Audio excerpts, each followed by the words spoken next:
You assume you will never be caught leaving a homeless shelter, but then a familiar voice cut through the winter morning like a knife. My grandfather screamed from his luxury car, demanding to know why I was there. The terror was not his anger, though it was discovering he believed I was living in a townhouse he had gifted me over a year ago, while I had never even received a single key. My name is Ivy Simmons. I am 24 years old, and until 10 minutes ago, I thought my biggest problem was hiding the fact that I had just spent the night sleeping on a cot that smelled of industrial bleach and stranger's sweat. The morning air was not just cold, it was a physical assault. It was the kind of February wind that did not just brush against your skin, but tried to find a way inside your bones to stay there. I pushed open the heavy steel door of the Harbor Light Student Haven and stepped out onto the cracked sidewalk. The door slammed shut behind me with a final, metallic clang that sounded like a prison sentence ending, or maybe one beginning. I pulled my scarf tighter. It was a thin gray thing I had found in the lost and found box at the diner where I worked, but it was better than nothing. I adjusted the straps of my backpack.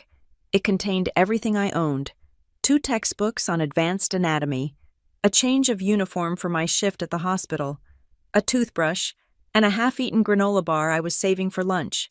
The weight of it was familiar now, a constant pressure on my shoulders that reminded me I was homeless. Even if I refused to say that word out loud, I was transitional. That was what the caseworker, Tara, called it. I was a transitional youth experiencing housing instability. It sounded clinical. It sounded like something that could be fixed with a form and a signature. The reality was the concrete building behind me, the peeling paint, and the sign swinging above the entrance that announced to the world exactly what kind of charity case you were if you walked out of those doors before 6 in the morning. I kept my head down. That was the rule. You keep your head down, you walk fast, and you blend in with the early morning commuters who actually have beds to return to at night. If you walk fast enough, nobody looks at your shoes to see how worn the soles are. If you look busy, nobody wonders why you are coming out of a shelter. I made it 3 steps before I froze. There was a car parked at the curb. It was not just a car, it was a black, gleaming fortress of an SUV. It was polished to such a high shine that it reflected the gray winter sky and the depressing brick facade of the shelter, warping them into something expensive. The engine was purring, a low rumble of power that vibrated in the soles of my cheap boots. It looked alien on this street, like a diamond dropped in a gutter. A man was standing next to the rear passenger door. He was tall, wearing a long wool coat that probably cost more than my entire tuition for the semester. His posture was rigid, his hands clasped behind his back, his breath pluming in the freezing air like dragon smoke. My heart hammered against my ribs. I knew that posture. I knew the sharp angle of that jawline and the terrifying, steel-gray color of those eyes. It was my grandfather, Walter Pierce. For a second, I thought I was hallucinating. Lack of sleep did that to you. I had been averaging 3 or 4 hours a night for months. Maybe my brain had finally snapped and conjured up the most intimidating figure from my childhood to judge me.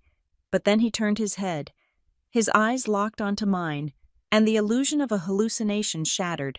This was real. He was here. And he was looking directly at the peeling sign that said Harbor Light Student Haven, and then back at me. The expression on his face was not anger, not yet. It was a profound, earth-shattering disbelief. It was the look of a man who had walked into his own living room and found a stranger burning the furniture. I wanted to run. I wanted to turn around, wrench that heavy steel door open, and dive back into the smell of bleach and despair. Anywhere but here. Anywhere but under that gaze. "Ivy," he said. His voice was not loud, but it carried. It cut through the sound of the wind and the distant traffic. I could not move. I stood there, clutching my backpack straps so hard my knuckles turned white. I was wearing a coat I had bought at a thrift store 3 years ago. The zipper was broken near the bottom. My boots were scuffed. I looked exactly like what I was, someone who had fallen through the cracks. And Walter Pierce, the man who built a logistics empire on discipline and presentation, was seeing it all. He took a step toward me, then another. He moved with a purpose that made the air around him seem to crackle. "Ivy!" he shouted this time. The volume made me flinch. People walking on the other side of the street turned their heads. A woman walking a dog slowed down to watch. My face burned. Shame is a hot, liquid sensation. It starts in the stomach and floods upward, choking you. I felt exposed, flayed open. "Grandpa," I whispered. My voice was a croak. I cleared my throat and tried to stand up straighter, trying to summon some shred of the dignity he had always insisted upon. "Grandpa, what are you doing here?" He ignored the question. He stopped 3 feet away from me, up close. He looked older than I remembered. The lines around his mouth were deeper, but the intensity was the same. He looked at my coat. He looked at the heavy bag on my back. He looked at the dark circles that I knew were painted under my eyes like bruises. "What are you doing here?" he demanded. He pointed a gloved finger at the building behind me.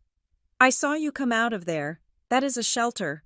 Ivy, that is a place for the destitute." "I am fine," I said quickly. The lie tasted like ash. It is complicated. I am okay." "You are living in a shelter." It was not a question. It was an accusation. "It is temporary," I said. I tried to sound professional, like the nurse I was training to be. I tried to sound like I had a plan. "Just until I get my clinical rotation schedule sorted out.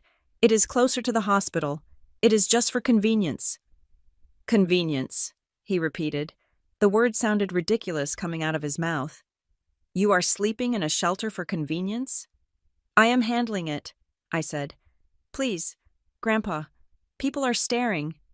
"Let them stare," he roared. I shrank back. Walter Pierce did not roar.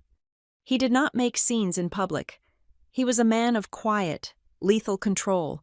Seeing him lose his composure was more terrifying than the shouting itself. "I do not care who stares," he said, his voice dropping to a dangerous, trembling low. "I care about why my granddaughter is walking out of a charity ward looking like she has not eaten a proper meal in 6 months." "I eat," I lied. "I am fine, really." He stared at me, his eyes searching my face for something he could recognize. He looked baffled, hurt, and then the confusion began to harden into something sharp. "Where is the house?" he asked. I blinked. The wind stung my eyes. "What?" "The house, Ivy. The townhouse." He gestured vaguely toward the north, toward the wealthy suburbs that lay beyond the city grit. "The one in Briarcrest Heights." I stared at him. I had no idea what he was talking about. Briarcrest Heights was an expensive neighborhood. It was the kind of place where the driveways were heated and the lawns were manicured with scissors. It was a place my sister, Mia, talked about in her delusions of grandeur. It was not a place I had ever set foot in. "I do not understand," I said. "Don't play games with me," he snapped. "Not right now. Not looking like this." He took a breath, composing himself. "I bought it for you, last year, for your 23rd birthday, a 3-bedroom townhouse, fully paid for, deed in your name." The world seemed to tilt on its axis. I felt a wave of dizziness that had nothing to do with hunger. "You... what?" "The townhouse." He articulated every syllable, staring at me as if I were slow. "I sent the keys. I sent the deed. I sent the paperwork to your mother to give to you because I was in Tokyo for the merger.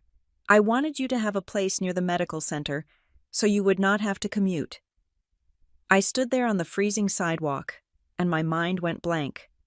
My 23rd birthday. I remembered that day. I had worked a double shift at the diner. I had come home to my parents' house, the house where I slept on a pull-out couch in the den, because Mia needed the 2nd bedroom for her yoga studio. I remembered waiting for a call from Grandpa. It never came. I remembered checking the mail, hoping for a card, a check, anything to help with the tuition that was crushing me. There had been nothing, just a card from my mother, bought from the dollar store, with a generic happy birthday daughter printed on the front. She had handed it to me with a sigh, telling me that times were tight, that Grandpa was busy, that he had probably forgotten because he was getting old. She had told me that I should not expect handouts, that at 23, I should be grateful just to have a roof over my head. Grandpa, I said, my voice trembling. I never got a house. He froze. The wind whipped his coat around his legs, but he stood as still as a statue. What did you say? I never got a house, I whispered. I never got keys. I never got a deed. On my birthday, Mom gave me a card. She said you were busy. She said you forgot.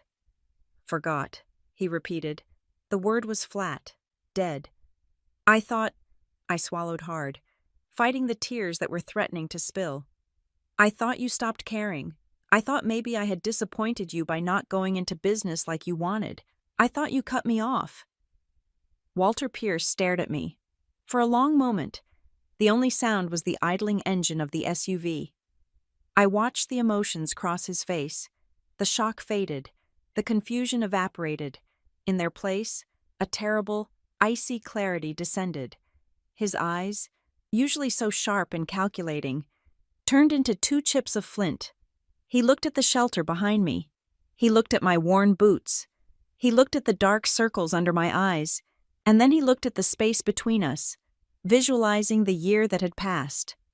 A year where I had scrubbed toilets at midnight to pay for books.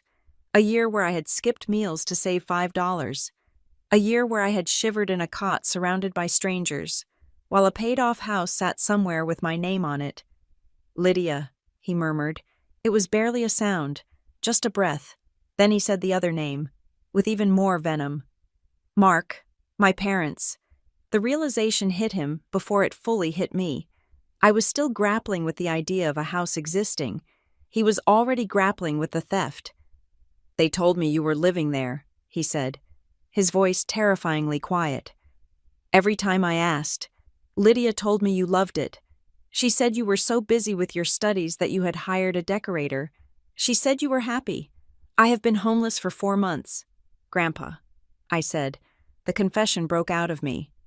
They kicked me out. They said they needed the space for Mia. They said I needed to learn independence. His jaw tightened so hard I saw the muscle feather beneath the skin.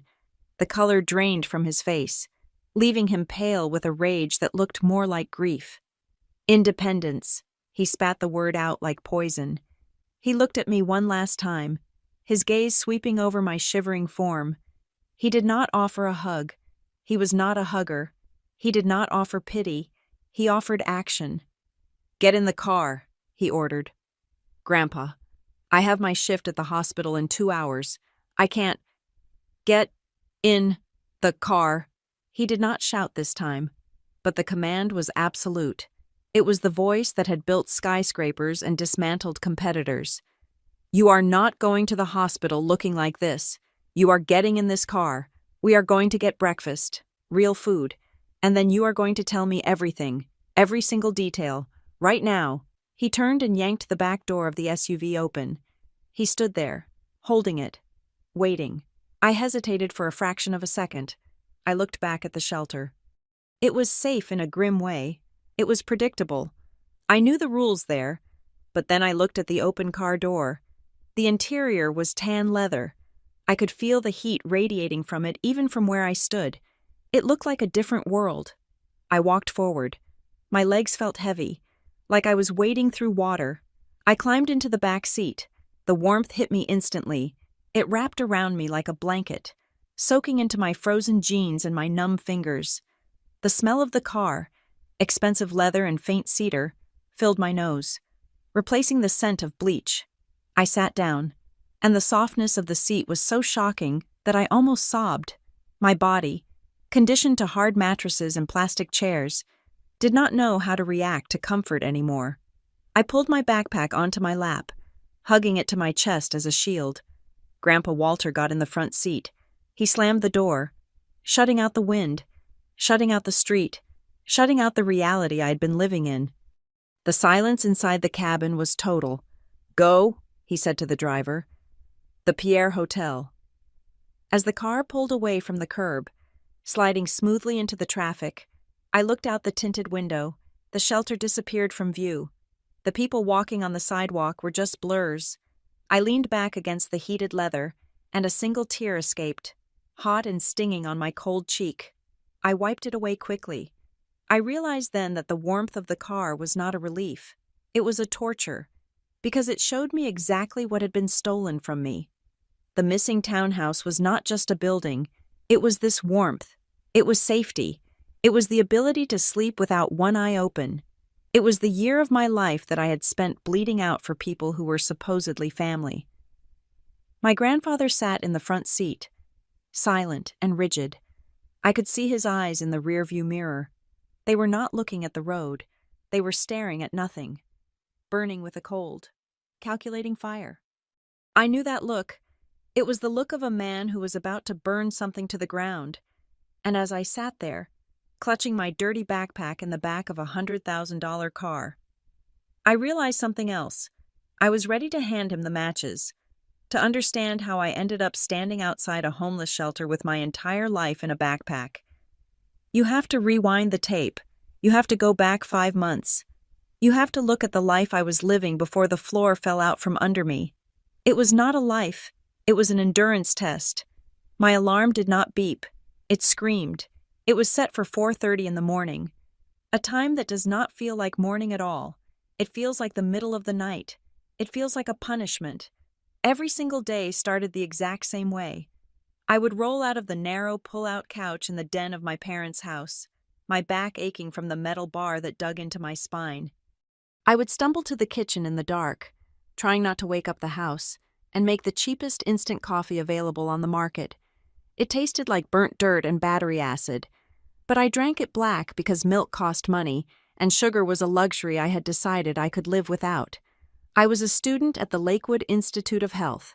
It was a rigorous program, the kind that weeds people out in the first semester if they show even a hint of weakness. I was in my final year. I was close. I could see the finish line, but to get there, I had to survive a schedule that would have killed a pack mule. My day started with clinical rotations at Northbridge Medical Center. I was there by 6 in the morning, scrubbed in, standing at attention while the charge nurse barked out assignments. For 8 to 10 hours, I was on my feet. I changed bedpans. I turned patients who weighed twice as much as I did. I drew blood from veins that collapsed at the slightest touch. I was invisible there, just another pair of hands in blue scrubs. But I loved it. I loved the precision of it. I loved that in the hospital. There were rules. If you followed the protocol, the patient survived. If you calculated the dosage correctly, the pain went away. It was a stark contrast to the chaos of my actual life, but the hospital was just the warm-up. At 3 in the afternoon, I would strip off my scrubs in the locker room, wash the smell of antiseptic off my skin, and change into a black polo shirt and non-slip shoes. I would drive my beat-up sedan, which prayed for death every time I turned the ignition, across town to a diner called the Rusty Spoon. I worked the dinner rush. From 4 in the afternoon until 9 at night, I was running. I carried trays of burgers and milkshakes to truckers and families who yelled at me if the fries were cold. I smiled until my face hurt. I apologized for things that were not my fault. I calculated my tips in my head as I bussed tables. $3 here, $5 there. If I was lucky, I would walk out with $60 or $70 in cash. That money did not go to a savings account. It went into the gas tank. It went to the textbook fund. It went to the family pot. And I still was not done. At 10 at night, I started my third shift. This was the one nobody knew about. I worked for a company called Midnight Gleam Facilities. We cleaned office buildings downtown after everyone else had gone home to their comfortable beds. I vacuumed miles of gray carpet. I emptied hundreds of trash cans filled with coffee cups and crumpled papers. I wiped down glass conference tables where men like my grandfather made million-dollar deals. I usually finished around 2 in the morning. That was my life. I slept for 3, maybe 4 hours a night. I studied in the break room at the cleaning job, reading about pharmacology by the light of my phone because the motion sensor lights in the hallway kept turning off. My hands shook constantly. It was a tremor born of caffeine overdose and caloric deficit. I was always hungry. Not the kind of hungry where you want a snack, the kind of hungry where your stomach cramps and your head feels light, like it is floating 2 inches above your neck. The only reason I could do it The only reason I did not collapse in the middle of a hallway was Walter Pierce, my grandfather. He was paying my tuition. He had told me, in his gruff, no-nonsense way, that anyone who had the discipline to get into nursing school deserved to have the path cleared. He paid the school directly. He covered the fees. It was a massive sum, thousands of dollars a semester, and it was the only thing keeping me tethered to a future. I knew that if I could just graduate, if I could just get that license, I would have a salary, I would have benefits, I would be free. So I endured. I endured the exhaustion. I endured the customers who touched my waist when I poured their coffee. But the hardest thing to endure was going home. I lived with my parents, Mark and Lydia Simmons, to save money. That was the joke. That was the lie I told myself. Living there was not free. Every month, on the 1st, I placed an envelope on the kitchen counter. Inside was $650. My parents called it the family contribution. They said it was for groceries, utilities, and the wear and tear on the house. They said it was to teach me responsibility. $650. I did the math every night. That was more than a room in a shared apartment near the campus. But whenever I brought it up, whenever I suggested moving out, the guilt trip began. My mother would touch her chest and talk about her blood pressure. My father would talk about how family sticks together, how the economy was crushing them, how my sister needed help. Ah, yes, my sister, Mia. Mia was 26 years old. She was beautiful, in a soft, pampered way. She lived in the main guest bedroom upstairs, the one with the ensuite bathroom and the heavy oak furniture. She lived there with her husband, Derek Vance. Mia did not work. She was finding herself. She was exploring her creativity. Last month, she was going to be a jewelry designer.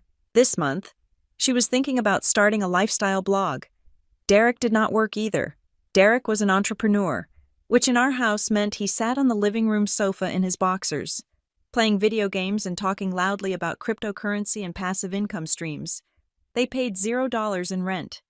I remember coming home one night in November. It was almost 3 a.m. I had just finished scrubbing the floors of a law firm. I smelled like lemon disinfectant and sweat. My feet were throbbing so hard, I could feel my pulse in my toes. I walked into the kitchen, desperate for a glass of water. The lights were on. Derek was sitting at the kitchen island, eating a slice of pizza from a box that sat open on the counter. It was not frozen pizza. It was delivery. Artisan pizza with prosciutto and arugula, the kind that cost $25 a pie. He looked up as I walked in, chewing slowly. He did not offer me a slice. "You look like hell, Ivy," he said. "Long night," I muttered. I opened the fridge. It was almost empty. There was a carton of milk that had expired 3 days ago and a jar of pickles. My yogurt, the one I had bought specifically for my breakfast, was gone. "Hey," Derek said, pointing a greasy finger at me. "Since you are up, the internet is acting weird.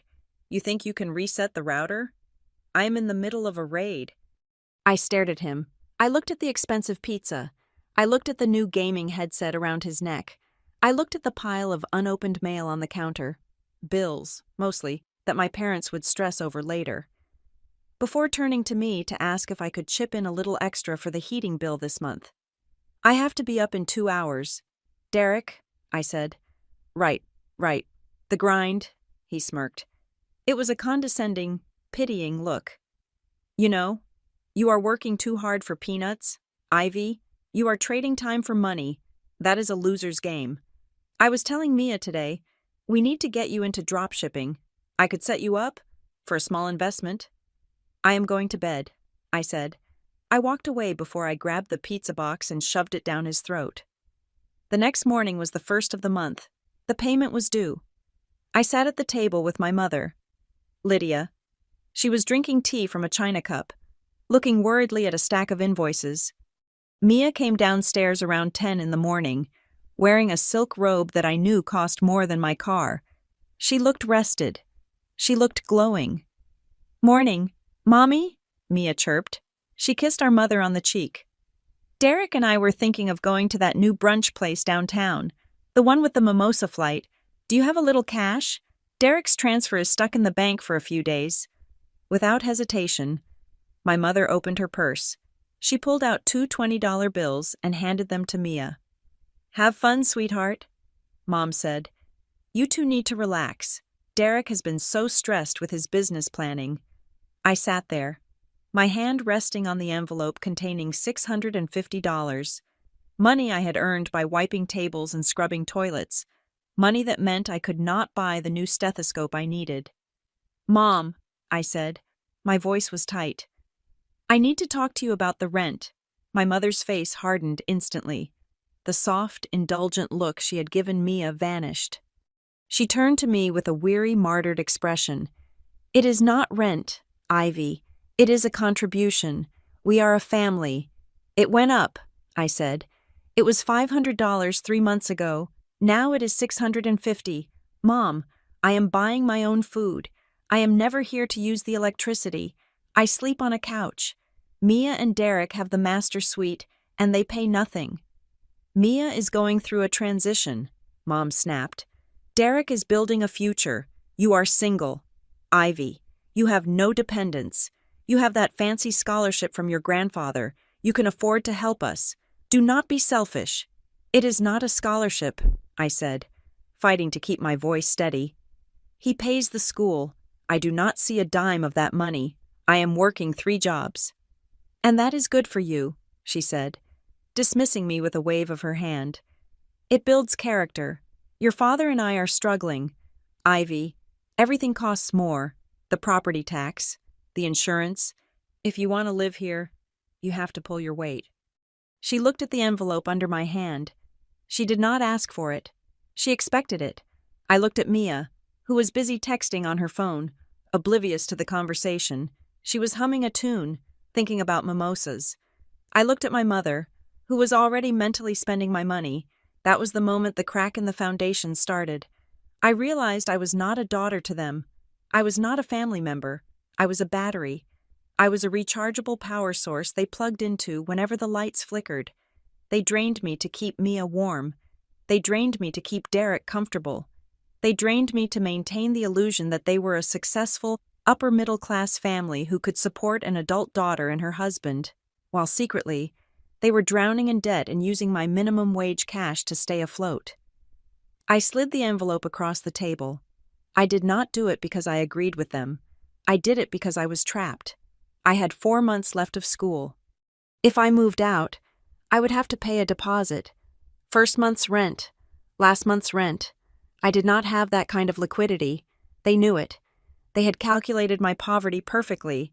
They knew exactly how much they could take without killing me, leaving me just enough to wake up the next day and go back to work. Thank you, Ivy, Mom said. She took the envelope and tucked it into her purse, right next to where the money for Mia's brunch had come from. We are ordering Chinese tonight. Try to be home by 7 so we can eat as a family. I have a shift, I said. I stood up. My knees popped. I will be home at 2. Always working, Mia sighed, shaking her head as if my industry was a character flaw. You are going to age so fast. Ivy, you should really try that cucumber mask I bought. Oh, wait, I think I used the last of it. I walked out of the house. I got into my car. I gripped the steering wheel until my knuckles turned white. I told myself it was temporary. I told myself that once I had that degree, once I passed the board exam, I would take a travel nursing job in Alaska or Hawaii, or anywhere that was 5,000 miles away from this kitchen table. I told myself I could handle the exhaustion, I could handle the hunger, I could handle the injustice of watching my sister live like a princess on my dime. But I was wrong about one thing.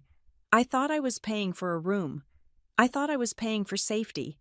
I did not know then that the envelope I handed over that morning was not going to the electric bill. I did not know that while I was scrubbing toilets at midnight, my family was not just using me, they were erasing me. I drove to the hospital, parking in the back lot where the employees were allowed to leave their cars. I checked my reflection in the rearview mirror. My eyes were red. My skin was pale. I looked like a ghost. I put on my badge. Ivy Simmons, student nurse. It was the only identity I had left that they had not touched, or so I thought. I walked into the building, ready to save strangers, because I had no idea how to save myself. The conversation about the money did not happen at a family meeting. Family meetings imply a democracy, a gathering where everyone has a voice. In the Simmons household, decisions were handed down like commandments from a mountaintop, usually while I was in the middle of doing something for them. It was a Tuesday evening. I was standing at the stove, stirring a pot of marinara sauce because my mother said her wrist was flaring up again and she could not manage the spoon. Mia was sitting at the kitchen island, scrolling through her phone, and Derek was in the living room, watching a documentary about billionaires. My father, Mark, walked in. He did not look at me. He looked at the air above my head. "Ivy," he said, clearing his throat. "Your mother and I have been looking at the numbers. The cost of living is skyrocketing. The heating oil, the groceries, the property tax. It is unsustainable." I kept stirring. I knew where this was going. I tightened my grip on the wooden spoon. "We are going to have to adjust your contribution," he said. "Starting next month, it will be $650. I stopped stirring. The sauce bubbled and popped, spitting a drop of red onto the stove. $650, I repeated. I turned around. "Dad, that is a 30% increase. I am barely making the $500 as it is." "Do not use that tone with me," he said, his voice dropping an octave. "We are not gouging you. We are surviving. Do you have any idea what a gallon of milk costs right now?" I did know. I knew exactly what it meant because I bought the milk. I bought the eggs. I bought the bread.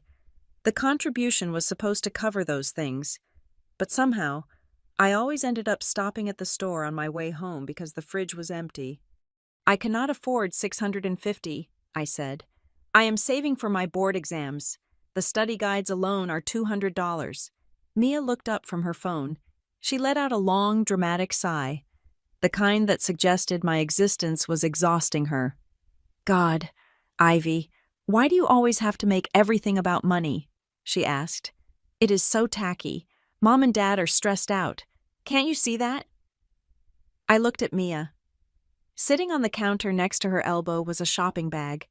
It was small, rigid, and embossed with a silver logo. It was from a boutique downtown where a pair of socks cost $40. "Is that new?" I asked, pointing at the bag with the sauce-covered spoon. Mia snatched the bag and placed it on her lap, shielding it like I was going to set it on fire. "This," she said, blinking rapidly. "This is an investment. It is for my image. Derek and I are meeting with potential investors next week. I cannot show up looking like a ragamuffin. Appearances matter. Ivy. Just because you spend your life in scrubs does not mean the rest of us have to give up on civilization." "So you can buy designer clothes," I said, my voice rising. "But I have to pay an extra $150 a month to cover the heating bill?" My mother walked in then, holding her wrist as if it were broken.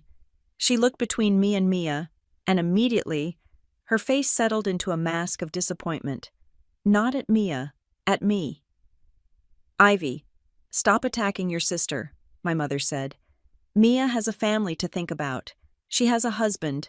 She has a reputation to uphold in this community.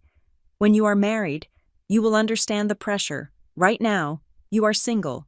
You have no one to worry about but yourself. You have it easy." I felt the blood drain from my face. "Easy?" I whispered.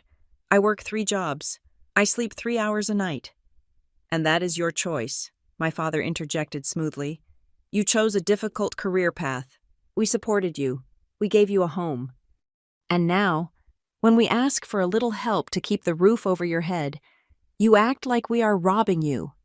"You are being incredibly selfish," Mia added, shaking her head. "It is honestly sad. You have this whole poor me complex. If you just managed your time better, $650 would be nothing." They came at me from 3 sides. It was a masterclass in deflection. If I pointed out the math, they talked about emotion. If I talked about fairness, they talked about duty. If I talked about my exhaustion, they talked about their stress. By the end of 10 minutes, I was not the victim of a rent hike. I was the ungrateful daughter who was trying to bankrupt her aging parents. I agreed to the money. I always agreed. I did not have the energy to fight them and the hospital shifts at the same time. But the dynamic shifted after that. Once they knew they could squeeze me, they started twisting the towel harder. A week later, I came home to find Derek sitting at the dining room table. He had a map spread out, and he was circling locations with a red marker. He looked up as I walked in, flashing a bright, salesman smile. "Ivy, just the person I wanted to see," he said. I put my keys in the bowl. "What is it, Derek?" "I am pivoting," he announced. "The crypto market is too volatile. I am moving into high-end logistics, transporting luxury goods. I need a vehicle that screams reliability." He pushed a brochure toward me. It was for a truck, a massive, brand-new pickup truck with leather seats and a price tag that looked like a mortgage. "I am going to put a down payment on this bad boy next week," he said proudly. I stared at the brochure. "Derek, you do not have a job. How are you going to make the payments?" He waved his hand dismissively. "That is small thinking. Ivy, you have to spend money to make money. The truck is the asset. Once I have the truck, the contracts will flow in. I have a buddy who knows a guy in import-export. Does Mia know you are buying a $60,000 truck?" "Mia is on board," he said. "She believes in the vision, unlike some people." I walked to the fridge to get water. "Well, good luck with that. Actually," he said, swiveling in his chair, "since I'm going to be bringing in serious cash soon, I was wondering if you could spot me for the application fees. It is just $200. I will pay you back double once the first contract lands." I froze. I looked at him. He was serious.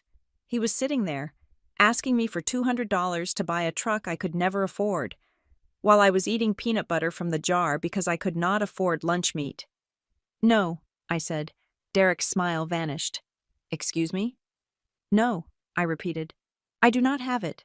Come on. Ivy, don't be like that.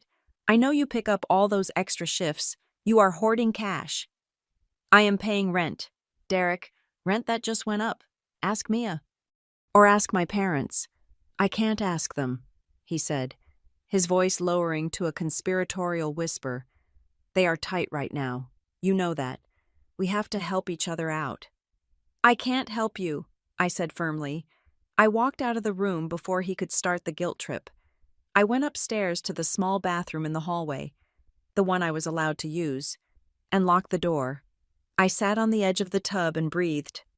2 days later, the real blow came. I needed a textbook for my advanced pharmacology class. It was not optional. The professor had written it, and the exams were based on the specific case studies inside.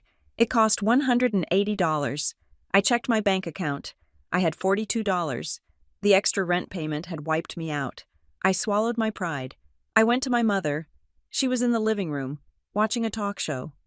"Mom," I said, "I need a favor, a loan, just until my next check from the diner clears." She did not look away from the TV. "We discussed this. Ivy, money is tight." "I know," I said, "but this is for school. It is a book. I can't pass the class without it. If I don't pass, I lose the tuition support from Grandpa." She sighed, muted the TV, and turned to me with a look of profound exhaustion. "Ivy, we simply do not have it. The car insurance came out yesterday. The pantry is bare. We are scraping by. You need to be more responsible. Maybe you can borrow it from a library? Or ask a friend?" "The library doesn't have it," I said. "Mom, please, it is $180. I will pay you back next week." "I said no," she snapped. "Do not badger me. We have zero disposable income right now. Zero." I walked away, feeling a cold lump in my throat. I would have to sell something, maybe my winter coat. Maybe I could pick up a fourth job on the weekends. Later that evening, I was walking past the master bedroom. The door was slightly ajar. My mother was on the phone. Her voice was low, but in the quiet house, it carried, "Of course, sweetie," she was saying. "I just transferred it. 300. Go get your hair done. You need a pick-me-up. Derek can say what he wants, but a woman needs to feel beautiful." I stopped. I stood there in the hallway. the floorboards creaking slightly under my weight. $300 for a hair appointment. She had just told me, to my face, that they had zero disposable income. She had watched me beg for a book that was essential to my future, and she had said no without blinking.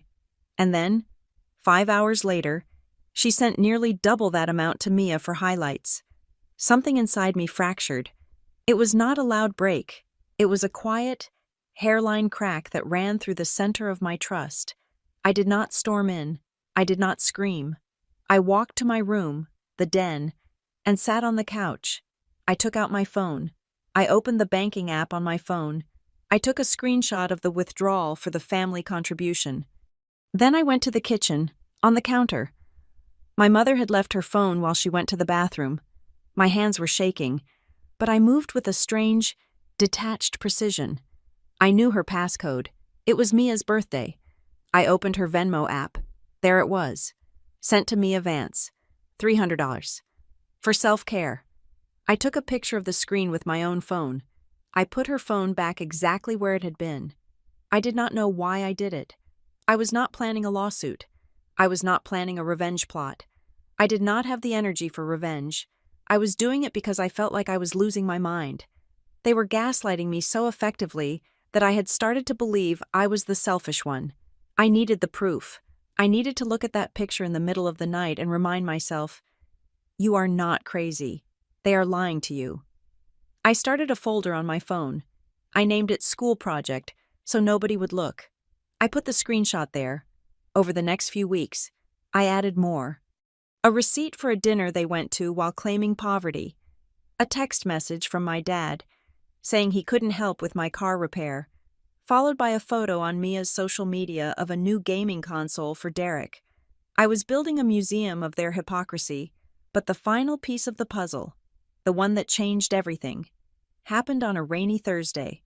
I had come home early, around 1 a.m, because the cleaning crew finished the office building ahead of schedule. The house was dark. I crept into the kitchen to get a glass of water. I heard voices from the back porch. My parents were sitting out there, under the awning, smoking. They thought everyone was asleep. They thought they were alone. I stood in the shadows of the kitchen, the glass of water warm in my hand. "She is looking thin," my mother said. There was a hint of worry in her voice, but it was shallow. "Maybe we should ease up on the contribution? Just for a month?" My heart leaped. Maybe, just maybe. They saw me. Then my father spoke. His voice was calm. It was steady. It was the voice of a man discussing the training of a dog. "No," he said. "You coddle her. Lydia, that is the problem. If you give her an inch, she will think she doesn't have to work for it." "But she is working, Mark. She looks exhausted." "Good," he said. "Let her be exhausted. Let her struggle. The more she suffers, the more she realizes she needs us. If she gets too comfortable, she will leave. She will get that degree and she will vanish. Is that what you want? You want to lose the income? You want to lose the help around here?" "No," my mother whispered. "Then stay the course," my father said. He took a drag of his cigarette. "It is not about the money, Lydia. It is about control. Let her figure it out. The harder it is, the more obedient she will be. She needs to learn that the world is hard, and we are the only safety net she has." I stood in the dark. I felt the cold water from the glass condensation run down my hand. They were not bad with money. They were not just favoring Mia because she was the baby. They were farming me.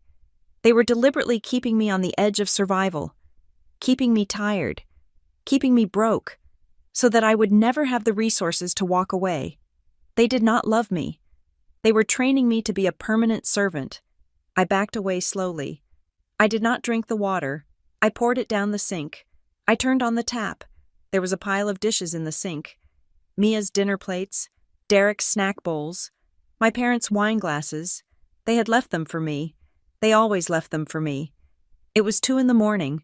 My shift at the hospital started in 4 hours. I picked up the sponge. The water was freezing because the heater took time to warm up, but I did not wait. I plunged my hands into the cold, greasy water. I looked at my hands. They were red and chapped. The skin around my knuckles was cracked and bleeding slightly from the dry winter air and the constant washing of hands at the hospital. They looked like the hands of an old woman. I scrubbed a plate, then another. I did not cry. I was done crying. Crying implied that I was sad. I was not sad anymore. I was something else. I was a machine that had just realized its operators were trying to break it. "Just get through this year," I whispered to the empty kitchen. My voice sounded strange to my own ears. It sounded hard. "Just get through this year, get the license, and then run." I scrubbed the grease off a pan Derek had used to fry bacon. I scrubbed until the metal shone. I scrubbed until I could see my own reflection in the bottom of the pan. Distorted and dark. They wanted me obedient. They wanted me to need them. They had no idea what they had just created in the dark. The silence on my 23rd birthday was not peaceful. It was heavy. It felt like the drop in pressure before a tornado touches down. For as long as I could remember, my grandfather, Walter Pierce, had a ritual. No matter where he was in the world, whether he was negotiating a merger in London or inspecting shipping lanes in Singapore, he called me at exactly 8 in the morning on my birthday. He was a man of clockwork precision. He believed that punctuality was the highest form of respect, even when I was a child. He would call and treat me like an adult, asking about my grades, my goals, and my plans for the coming year. On the morning of my 23rd birthday, I sat on the edge of my pull-out couch with my phone in my hand. The screen was black. I tapped it to check the signal. Full bars. I checked the volume. It was all the way up. I waited. 8 o'clock came and went, then 8:15, then 8:30. I told myself he was just busy. He was an old man running a multinational logistics empire. Maybe a meeting had run late. Maybe he was in a different time zone and had miscalculated the hour. But deep down, in the pit of my stomach, I knew Walter Pierce did not make calculation errors. By the time I walked into the kitchen at 9, the silence from his end felt like a physical weight in my pocket. My mother was standing at the counter, slicing a grapefruit. She did not look up when I entered. There was no cake. There were no balloons. I did not expect those things, but the lack of acknowledgement hung in the air. "Did Grandpa call the house line?" I asked. My voice sounded small in the quiet room. Lydia paused with the knife in midair. She turned to me, wiping her hands on a dish towel. Her expression was perfectly composed, a mask of casual indifference that she had perfected over years of social climbing. "Oh, Ivy," she said, as if she had just remembered I existed. "Happy birthday." "No, he did not call. He sent an email to your father and me early this morning." "He emailed you?" I asked. "Why didn't he call me?" "He always calls." "He is traveling," she said smoothly. She turned back to her grapefruit. "He is on some kind of retreat, a digital detox or something for executives, in the Swiss Alps, I think, or maybe it was the Andes. I forget. He said the signal is non-existent, and he would not be able to reach out personally, but he sent his best wishes." I stared at her back. The story was plausible enough to be true, but it felt wrong. It was too slippery. Walter Pierce scoffed at the idea of digital detoxes. He called them excuses for lazy management. He was a man who had a satellite phone in his briefcase specifically so he was never out of reach. "He has a satellite phone," I said.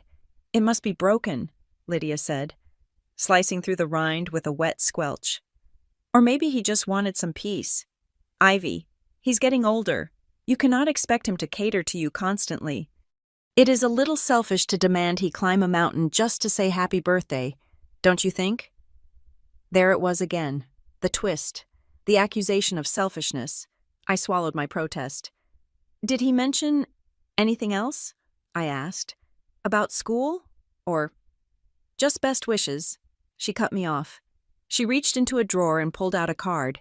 She slid it across the counter without looking at me. "From us." I picked it up. It was a generic card with a picture of a flower on it. Inside, in my mother's looping handwriting, it said simply, "Happy 23rd. Love, Mom and Dad." That was it. No check, no gift, just a piece of cardstock that probably cost $3. I went to work that day feeling a strange sense of dislocation. It was not just that he hadn't called, it was the feeling that a line had been cut. I checked my email a dozen times during my shift at the diner. Nothing. I checked my voicemail. Empty. When I got home that night, the house was buzzing with a strange energy. Usually, at 11 at night, my parents were asleep and the house was dark, but the lights in the living room were blazing. I walked in and found Mia sitting on the floor. She was surrounded by papers, brochures, floor plans, fabric swatches. She looked like a general planning an invasion. Her eyes bright and manic. She scrambled to cover a stack of papers with a magazine when she saw me. But she was not fast enough. I saw the glossy sheen of high-end real estate marketing. "What is all this?" I asked, dropping my backpack by the door. "Just ideas," Mia said quickly. She forced a smile. "Derek and I are visualizing, manifesting, for the future." I took a step closer. One of the brochures that had slid out from under the magazine had a header in gold foil. I could read the words upside down. Briarcrest Heights. My breath hitched. Briarcrest Heights was the most exclusive new development in the city. It was a gated community of townhouses and estates, where the cheapest units started at $500,000. It was the kind of place where doctors and tech CEOs lived. "You are manifesting a house in Briarcrest Heights?" I asked. "Mia, those places are insane.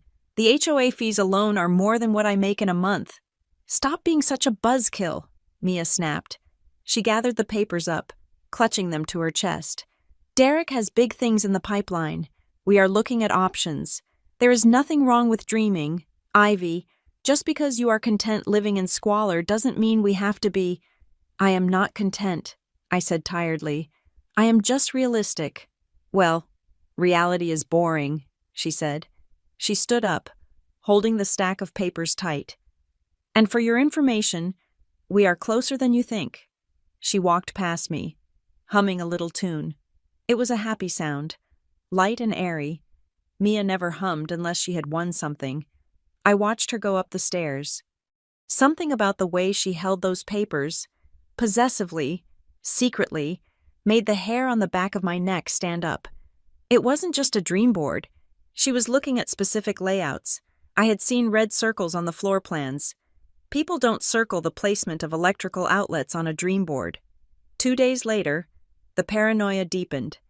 I came home in the middle of the afternoon, which was rare for me. My clinical rotation had ended early because a supervisor was sick. The house was quiet. I walked into the dining room, looking for a charger I had left there. My father was sitting at the head of the table. He had his laptop open. He was surrounded by documents, legal-looking documents with blue covers. He was typing furiously, his reading glasses perched on the end of his nose. He did not hear me come in. I took 2 steps into the room. "Dad?" I said. The reaction was immediate and terrifying. Mark Simmons slammed the laptop shut with a crack that sounded like a gunshot.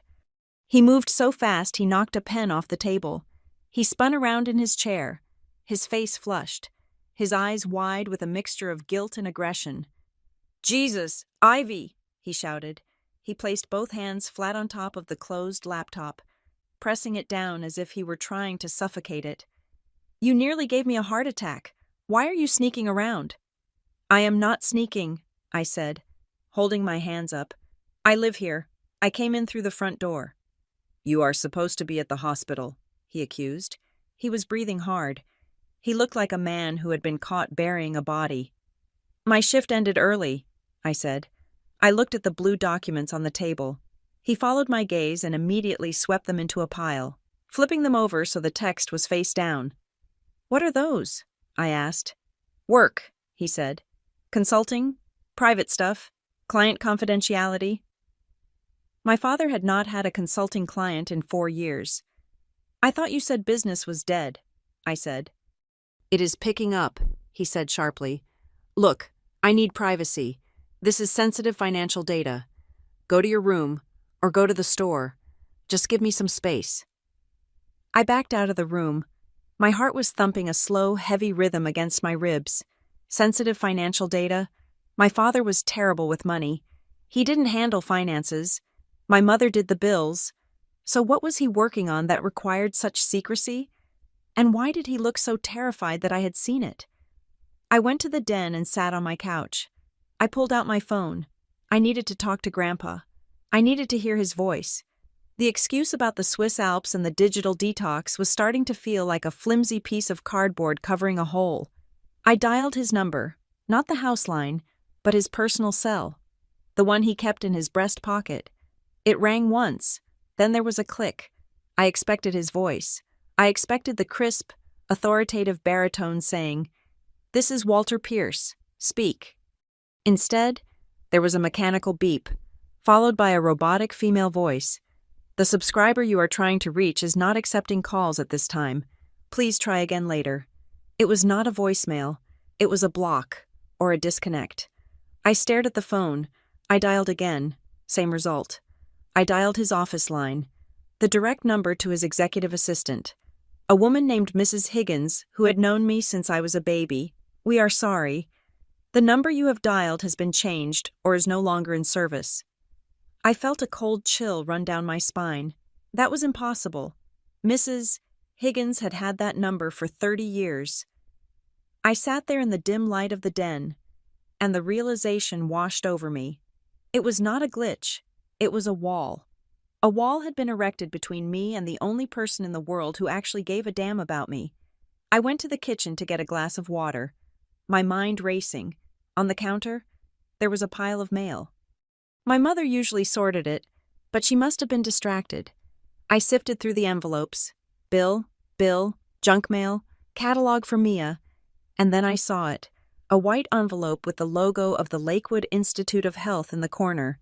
It was addressed to me. I picked it up. It felt light. I turned it over.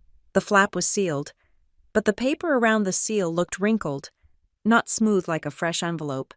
It looked like it had been wet and then dried. The texture was rough. I looked closer at the corner. There was a tiny tear, barely a millimeter long, right where a letter opener would slide in. My hands started to shake. I slid my finger under the flap. It popped open with almost no resistance. The glue was barely holding. I pulled out the letter. It was a standard notification about upcoming clinical requirements. Nothing sensitive, nothing important, but someone had read it. Someone had steamed this envelope open, read the contents, and then glued it back shut. I looked toward the dining room where my father was still hunched over his laptop. I looked toward the stairs where Mia was hoarding her brochures of million-dollar homes. They were intercepting my mail. They were blocking my calls. They were hiding documents. Why? Why go to such lengths? If they just wanted my money, they already had it. They were taking my $650 every month. Why cut me off from the outside world? Then the thought hit me, cold and sharp. Tuition. Grandpa paid the tuition directly to the school.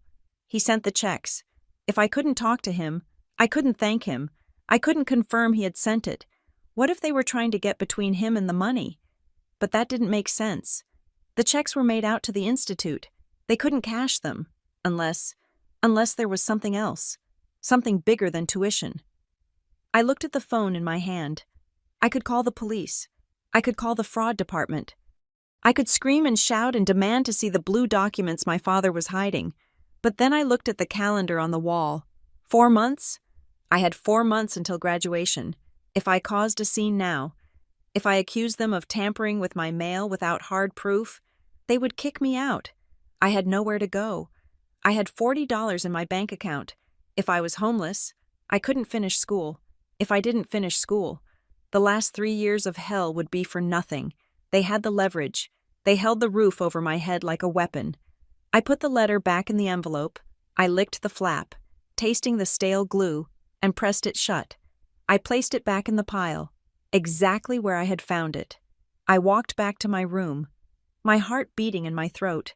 I felt like a spy in enemy territory.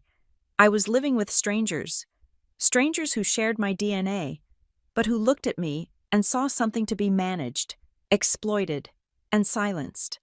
I sat on the couch and pulled my knees to my chest. I did not know what they were doing. I did not know what was in those documents or why Mia was looking at houses she couldn't afford. But I knew one thing for certain. I was not safe here, and I needed to keep my head down, my mouth shut, and my eyes wide open until I could find a way to break the wall they had built around me. The end of my life as I knew it did not come with a scream or a fight. It came with a pizza party. It was a Sunday evening.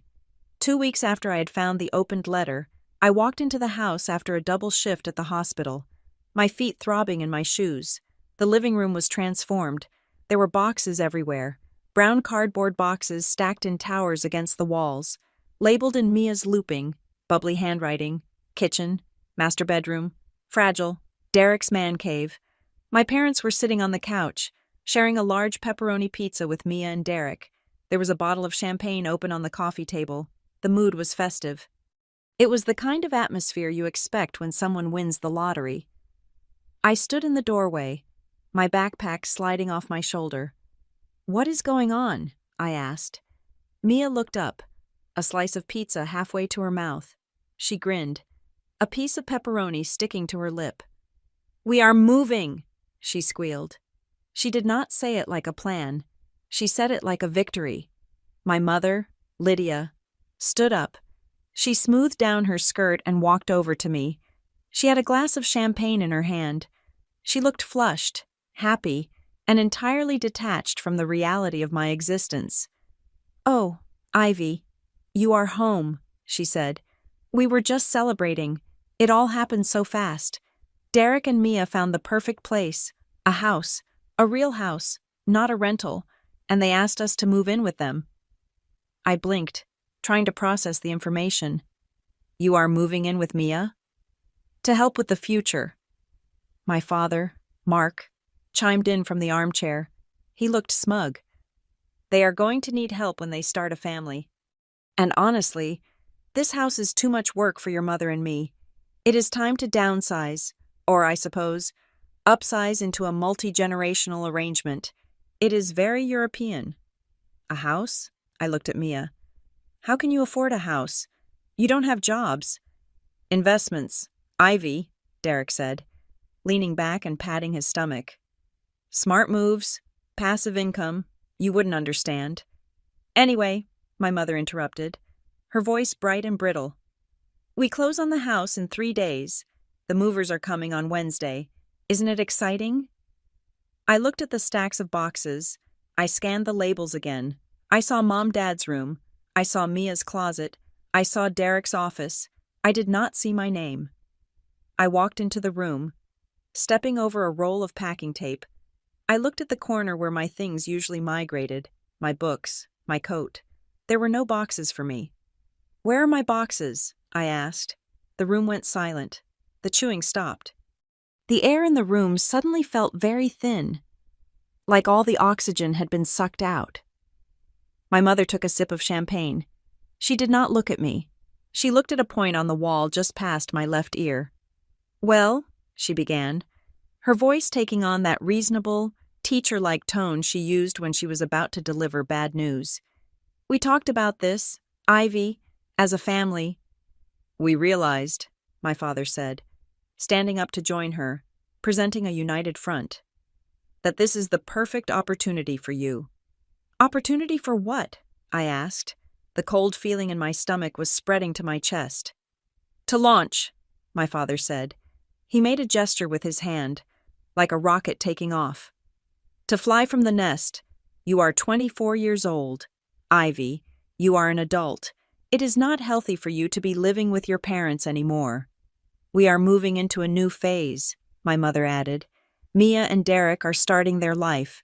We are retiring, in a sense, and you, well, you need to find your own path."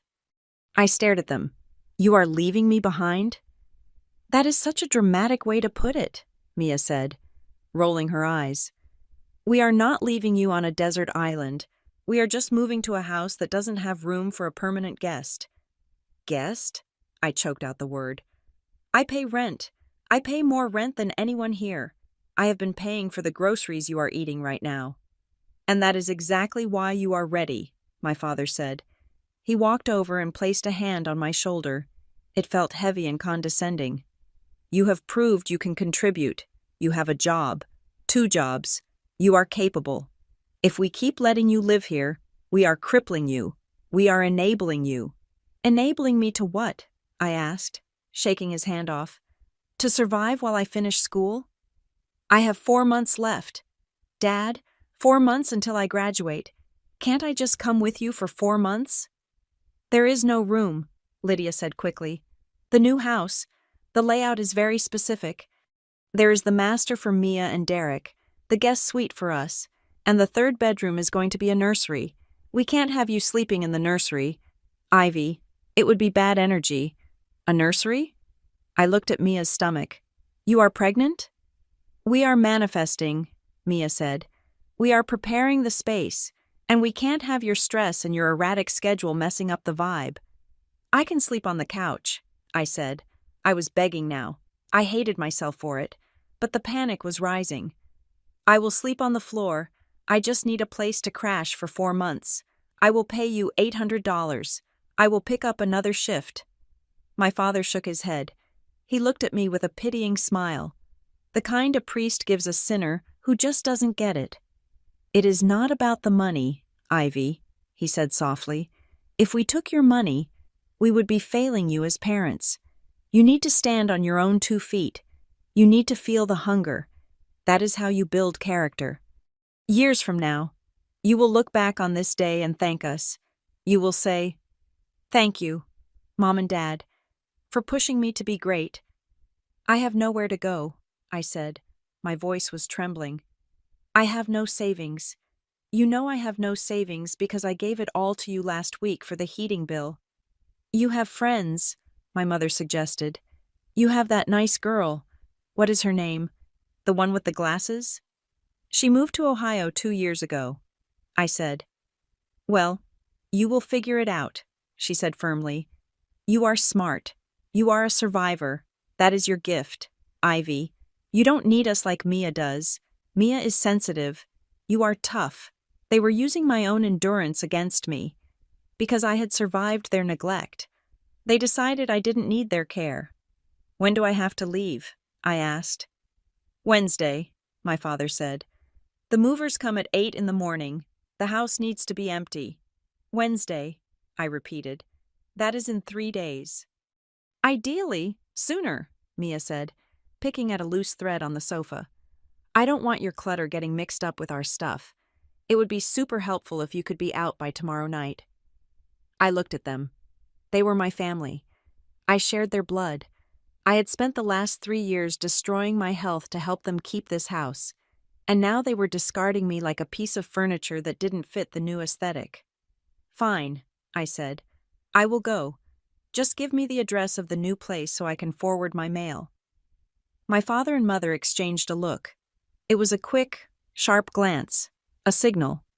No, my father said. What? We are not giving you the address, he said. Why not? Because if you have the address, you will use it as a crutch, he said. He crossed his arms. You will show up to do laundry. You will show up for dinner. You will show up when you are short on cash. We need a clean break, Ivy, for your sake. You need to know that you cannot run back to Mommy and Daddy. You are hiding from me, I said. The realization hit me. It wasn't about independence. It was about secrecy. They were going to a place they didn't want me to see. They were going to a life they didn't want me to witness. We are loving you, my mother corrected. This is tough love. Don't ask for the address. Don't look for us. When you have graduated, when you have a career and a stable apartment, then you can call us. Then we will have you over for tea. But until then, you are on your own. I looked at them one last time. Mia was already reaching for another slice of pizza. Bored with the drama, Derek was checking his watch. My parents were standing there, radiating self-righteousness. I hope it is a nice house, I said quietly. It is magnificent, my father said. I turned around and walked out of the living room. I went to the den. I closed the door. I did not sleep that night. I packed. I had 2 trash bags and a backpack. That was it. That was the sum total of 24 years of life. My nursing textbooks were heavy, so I put them in the backpack. My clothes, scrubs, jeans, 2 sweaters, went into the black plastic bags. I left the furniture. It wasn't mine anyway. I checked my bank account on my phone. $42. I started texting. I texted a girl I sat next to in anatomy class. Hey, super weird question, but do you have a couch I could crash on for a few days? Emergency. She replied 20 minutes later. OMG, I am so sorry. My boyfriend just moved in and we are packed like sardines. Wish I could help. I texted a guy I worked with at the diner. Hey, looking for a room to rent cheap. Know anyone? He replied, cheap doesn't exist in this city, LOL. Good luck, though. I went down the list. I texted 5 people, 10 people. The responses were all the same. No space, no money, no. By 3 a.m, I was sitting on the floor of the den, surrounded by my trash bags, staring at a screen that offered no hope. I was entirely alone. The tough love had not motivated me. It had hollowed me out. I waited until 4 a.m. I could not face them in the daylight. I could not watch them drink coffee and pretend this was a normal Tuesday. I hauled my bags to the back door. The house was silent. I could hear Derek snoring from the upstairs guest room. I unlocked the door and stepped out into the cold night air. It was freezing. A light rain was falling, turning the pavement slick and black. I walked to my car. It wouldn't start. The battery had been acting up for weeks, and the cold snap had finally killed it. I turned the key and heard the death rattle of the engine. I sat in the driver's seat and put my forehead against the steering wheel. I couldn't even drive away. I was trapped in the driveway. I got out of the car. I couldn't stay here. If they saw me in the morning, if they saw my car dead in the driveway, they would look at me with that mixture of pity and contempt. See? She can't even maintain a vehicle. I grabbed my backpack. I grabbed the 2 trash bags. I left the car. I walked. I walked 3 miles to the nearest 24-hour bus station. The plastic handles of the trash bags dug into my palms until my hands went numb. I sat on a metal bench under a flickering fluorescent light, waiting for the first bus into the city. I went to the University Student Center. It opened at 6. I walked in, dripping wet, carrying my life in garbage bags. The girl at the front desk looked at me with alarm. I need help, I said. I didn't have the pride left to sugarcoat it. I am homeless. I need a place to sleep. She typed something into her computer, her eyes wide. She made a phone call. She handed me a piece of paper with an address.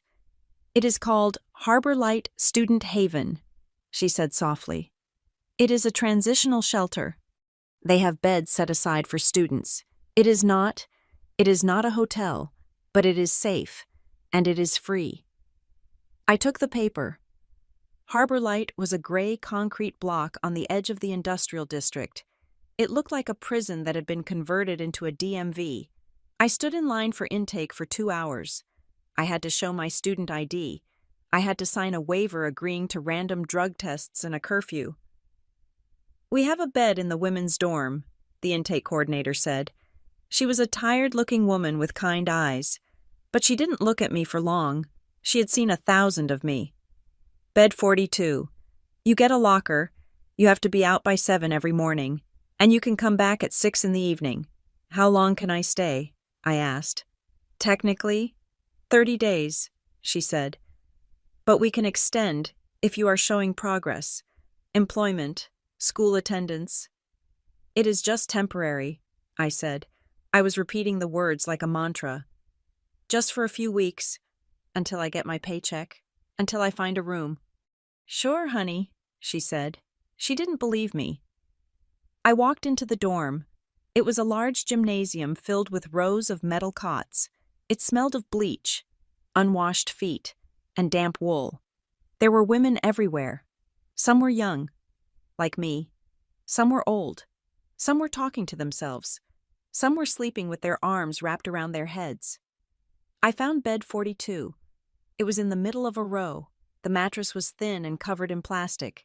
There was a gray wool blanket folded at the foot. I sat down. The plastic crinkled loudly. I pulled my backpack onto my lap. I hugged it against my chest. I closed my eyes and tried to block out the sound of a woman coughing 3 beds away. It was the first night. I imagined my parents. They were probably finishing the champagne. They were probably laughing about how well they had handled the Ivy situation. They were packing boxes for a house I would never see. They were warm. They were together. And the worst part, the part that made the tears finally spill over and run hot down my cold face, was not that they had kicked me out. It was that they didn't know where I was. I was bed number 42 in a shelter on the wrong side of town, and nobody was looking for me. I checked my phone one last time before the battery died. No missed calls, no texts. Just the time, glowing in the darkness. "Just a few weeks," I whispered to the dark, but as the lights went out and the shelter filled with the sounds of strangers breathing, I knew I was lying. I was in the hole now, and the walls were very, very high. The rules at Harbor Light Student Haven were absolute. They were typed on a laminated sheet of paper taped to the wall next to the intake desk, and they were non-negotiable. Curfew was at 10 at night, lights out at 11, wake up was at 6 in the morning. Every bag was searched upon entry for alcohol, drugs, or weapons. Every resident had to complete a daily chore assignment. Most people hated it. I heard the grumbling in the bathroom lines and the angry whispers in the common room. They felt treated like criminals, but I did not mind. In fact, strange as it sounds, I found a grim kind of comfort in the regimentation. At my parents' house, the rules were fluid. They changed based on my mother's mood or my father's stress levels or Mia's whims. You could be a hero one day for buying groceries and a villain the next for breathing too loudly. Here, the rules were cold, hard, and predictable. If I scrubbed the communal shower stalls at 6:30 in the morning, I earned my keep. If I made my bed with hospital corners, nobody yelled at me. It was transactional. I understood transactions. I kept my head down. I wore my hoodie up when I was not in my scrubs. When people asked what I did, I gave vague answers. "I am a student," I would say. "I work nights." I never said nursing student. I never mentioned the hospital or the drugs I knew how to administer. In a place where addiction was a ghost haunting half the residents, advertising that you knew your way around a pharmacy was a bad idea. I became invisible. I was just the girl in bed 42 who never talked, never complained, and cleaned the floors until they shined. One evening, about 3 weeks into my stay, I was sitting in the common area, organizing my receipts. I had taken the advice of a counselor named Tara Wynn. Tara was sharp. She was a woman in her 50s with short, steel gray hair and eyes that missed nothing. She had caught me organizing the pantry cans by expiration date during my volunteer hour and had pulled me aside. "You have a system," she had said, leaning against the doorframe. "You are not just surviving, Ivy. You are managing. That tells me you are used to chaos." "I am fine," I had said, the automatic reflex kicking in. "Don't give me that," Tara had replied, not unkindly. "I see a lot of kids come through here. Most of them are drowning. You? You are treading water with 100 pounds of bricks on your back. You need to write it down." "Write what down?" "Everything," she said. "The dates, the times, the money. You said your family kicked you out? You said you paid rent? Write it down. Memory is a liar, especially when you are traumatized. Paper does not lie. If you ever want to get out of this hole and stay out, you need a record of how you fell in." So I wrote. I bought a cheap spiral notebook. I sat in the corner of the common room, away from the TV where a game show was blaring, and I reconstructed the timeline. November 1st, rent increased to $650. December 10th, Mia gets $300 for hair. I am denied money for books. January 15th, the move is announced. No forwarding address given. Writing it down made it look different. It took the emotion out of it and left only the math, and the math was damning. My hand was cramping, but I kept writing. I was fighting a fever. I had woken up that morning with a scratchy throat and a heavy head, the inevitable result of stress, lack of sleep, and the drafty ventilation system of the shelter. I had taken 2 ibuprofen and gone to my rotation anyway, but now, sitting in the plastic chair, I felt like I was burning up. I pulled out my phone. I told myself I wouldn't look. I told myself that checking up on them was a form of self-harm, but the fever weakened my resolve. I wanted to see where they were. I wanted to know if they missed me. I opened social media. The first thing that popped up was a photo from Mia. It had been posted 4 hours ago. The photo was high resolution, probably taken with the latest phone camera. It showed my family. My mother, Lydia, was wearing a cream-colored dress I had never seen before. My father, Mark, was holding a crystal flute of champagne. Derek was wearing a suit jacket over a t-shirt, looking smug. And Mia was in the center, beaming, holding a key up to the camera. They were standing in a living room. It was not a normal living room. The ceilings were at least 12 feet high. There was crown molding that looked like it belonged in a museum. Behind them, a massive floor-to-ceiling window looked out over a twilight landscape. The caption read, "New beginnings, finally, a home that matches our class. Blessed Level Up Briarcrest Heights." I stared at the screen. My thumb hovered over the image. I zoomed in. I was not looking at their faces. I was looking at the window behind them. Through the glass, I could see the streetlights turning on. I could see the distinct slate-gray roof of the house across the street. I could see the manicured topiary in the front yard. I knew that view. I had seen it in the brochures Mia had been hiding. Briarcrest Heights. They were actually there. They had actually moved into the most expensive neighborhood in the city. My head spun. The fever made the room sway. But my mind was racing with cold logic. How? How did a family that claimed they couldn't afford a $180 textbook suddenly close on a house in Briarcrest Heights? Even if they sold the old house, the equity wouldn't cover the down payment on a place like this. Not with Derek's unemployment and my mother's spending habits. And the timeline. It was too fast. You do not just buy a house like that in 2 weeks. The closing process takes months. The credit checks, the inspections, unless the house was already theirs, or unless they didn't buy it. I looked at the photo again. They looked too comfortable. They didn't look like people who had just moved boxes all day. They looked like people who had walked into a turnkey life. They looked like they had won a prize. "Finally a home that matches our class," I whispered the caption out loud. It made me sick. Literally. I had to put the phone down and breathe through my nose to keep from throwing up. They were drinking champagne in a mansion while I was sleeping on a cot surrounded by strangers, and they felt justified. They felt like they deserved it. I closed the notebook. I couldn't write anymore. The anger was too big for the paper.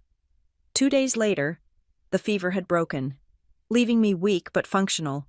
I was at Northbridge Medical Center, finishing a clinical shift.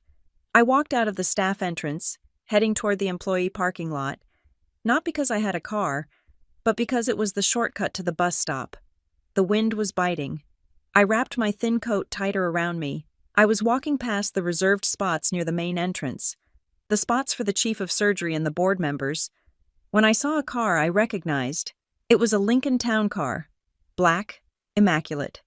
A man was standing next to the trunk, placing a folded wheelchair inside. He was wearing a driver's cap and a heavy wool coat. I stopped. I knew him. It was Arthur. He had been my grandfather's driver for as long as I could remember.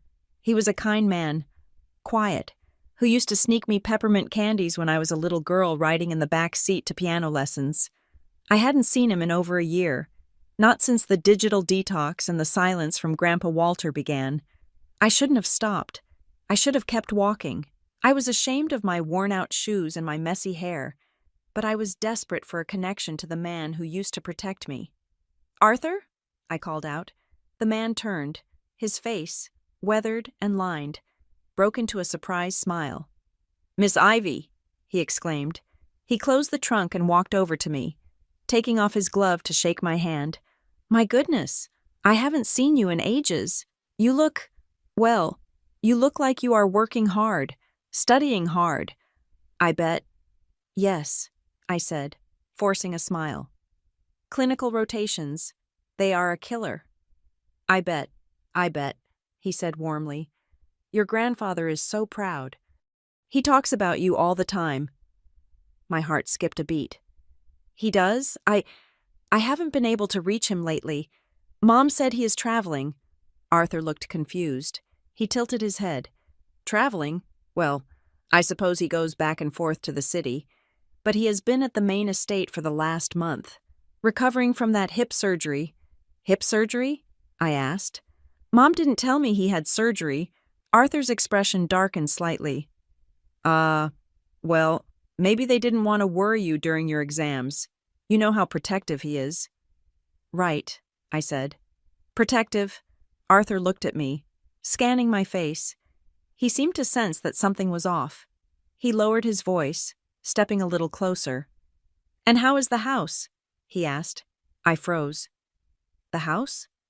The townhouse, Arthur said. The one in Briarcrest. Mr. Pierce was so excited about that. I remember driving him down to the title company to sign the papers last February. He said, Arthur, this is for Ivy. She needs a sanctuary. It is a beautiful spot. I hope you are settling in well. The world stopped. The noise of the ambulance sirens in the distance faded away. The townhouse. Last February, Grandpa had bought it. He had signed the papers. Arthur had seen him do it, and my parents were living in it. The photo on social media, the high ceilings, the view. It wasn't a new purchase. It wasn't a miracle investment by Derek. It was my house. My parents had not just kicked me out. They had kicked me out so they could move into the house my grandfather had bought for me. They had intercepted the deed. They had hidden the keys. They had lied to him, and they had lied to me. I felt the blood rush from my head. I swayed, and Arthur reached out to steady me. Miss Ivy, are you all right? I couldn't breathe. The betrayal was so massive, so complete, that it felt like a physical blow. I am fine. Just tired. Arthur, did Grandpa... Did he say anything else about it? Just that he wanted you to have the keys for your birthday, Arthur said, looking concerned. He gave the package to your mother. He couldn't make it to the party because of the merger meeting in Tokyo, remember? Yes, I whispered. I remember. I remembered the cheap card. I remembered my mother saying he forgot. Arthur, I said, my voice shaking. I need to go. I have a bus to catch. Are you sure? I can give you a ride home, to Briarcrest. No, I said, too quickly. No, I am not staying there right now. I am staying near the hospital, for the rotation. Easier commute. Arthur nodded slowly, though he didn't look convinced. All right. Well, take care. Miss Ivy, and tell your grandfather hello for me next time you speak. I will. I lied. I turned and walked away. I didn't run, because if I ran, I would collapse. I walked to the bus stop. I sat on the bench. I stared at the dirty pavement. They stole my house. It wasn't just gaslighting. It wasn't just financial abuse. It was grand larceny. They had stolen a property worth probably nearly $1 million, and they had left me to rot in a shelter. I needed to talk to Grandpa. I needed to tell him, but I couldn't call him. His number was disconnected or changed. My parents controlled the information flow. If I sent a letter to his house, my mother might intercept it. If I emailed his old address, my father might have hacked it. I needed a back door. I sat on the bus, my mind working furiously. Who did Grandpa trust? Who did he pay? The university. He paid my tuition directly to the Lakewood Institute. That meant he had a contact in the billing department, or maybe the dean's office, a secure line for financial matters. I got off the bus 3 stops early. I walked to the university library. It was open until midnight. I went to the computer lab. I did not log in with my student ID. I used a guest pass. I created a new email address, ivssafe@gmail.com. Then I searched the university directory. I found the email for the bursar, the head of financial aid, and the dean of the nursing program. I drafted a message. I kept it short. I kept it professional. I knew that if I sounded like a hysterical granddaughter, they might ignore it. I needed to sound like a problem that needed solving. Subject: urgent inquiry regarding Walter Pierce. Ivy Simmons, Tuition Trust. To whom it may concern, this is Ivy Simmons.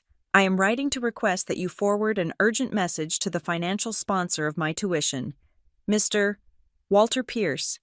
I have reason to believe that the communication channels with his primary residence have been compromised, and he is not receiving my correspondence regarding my academic progress and housing situation.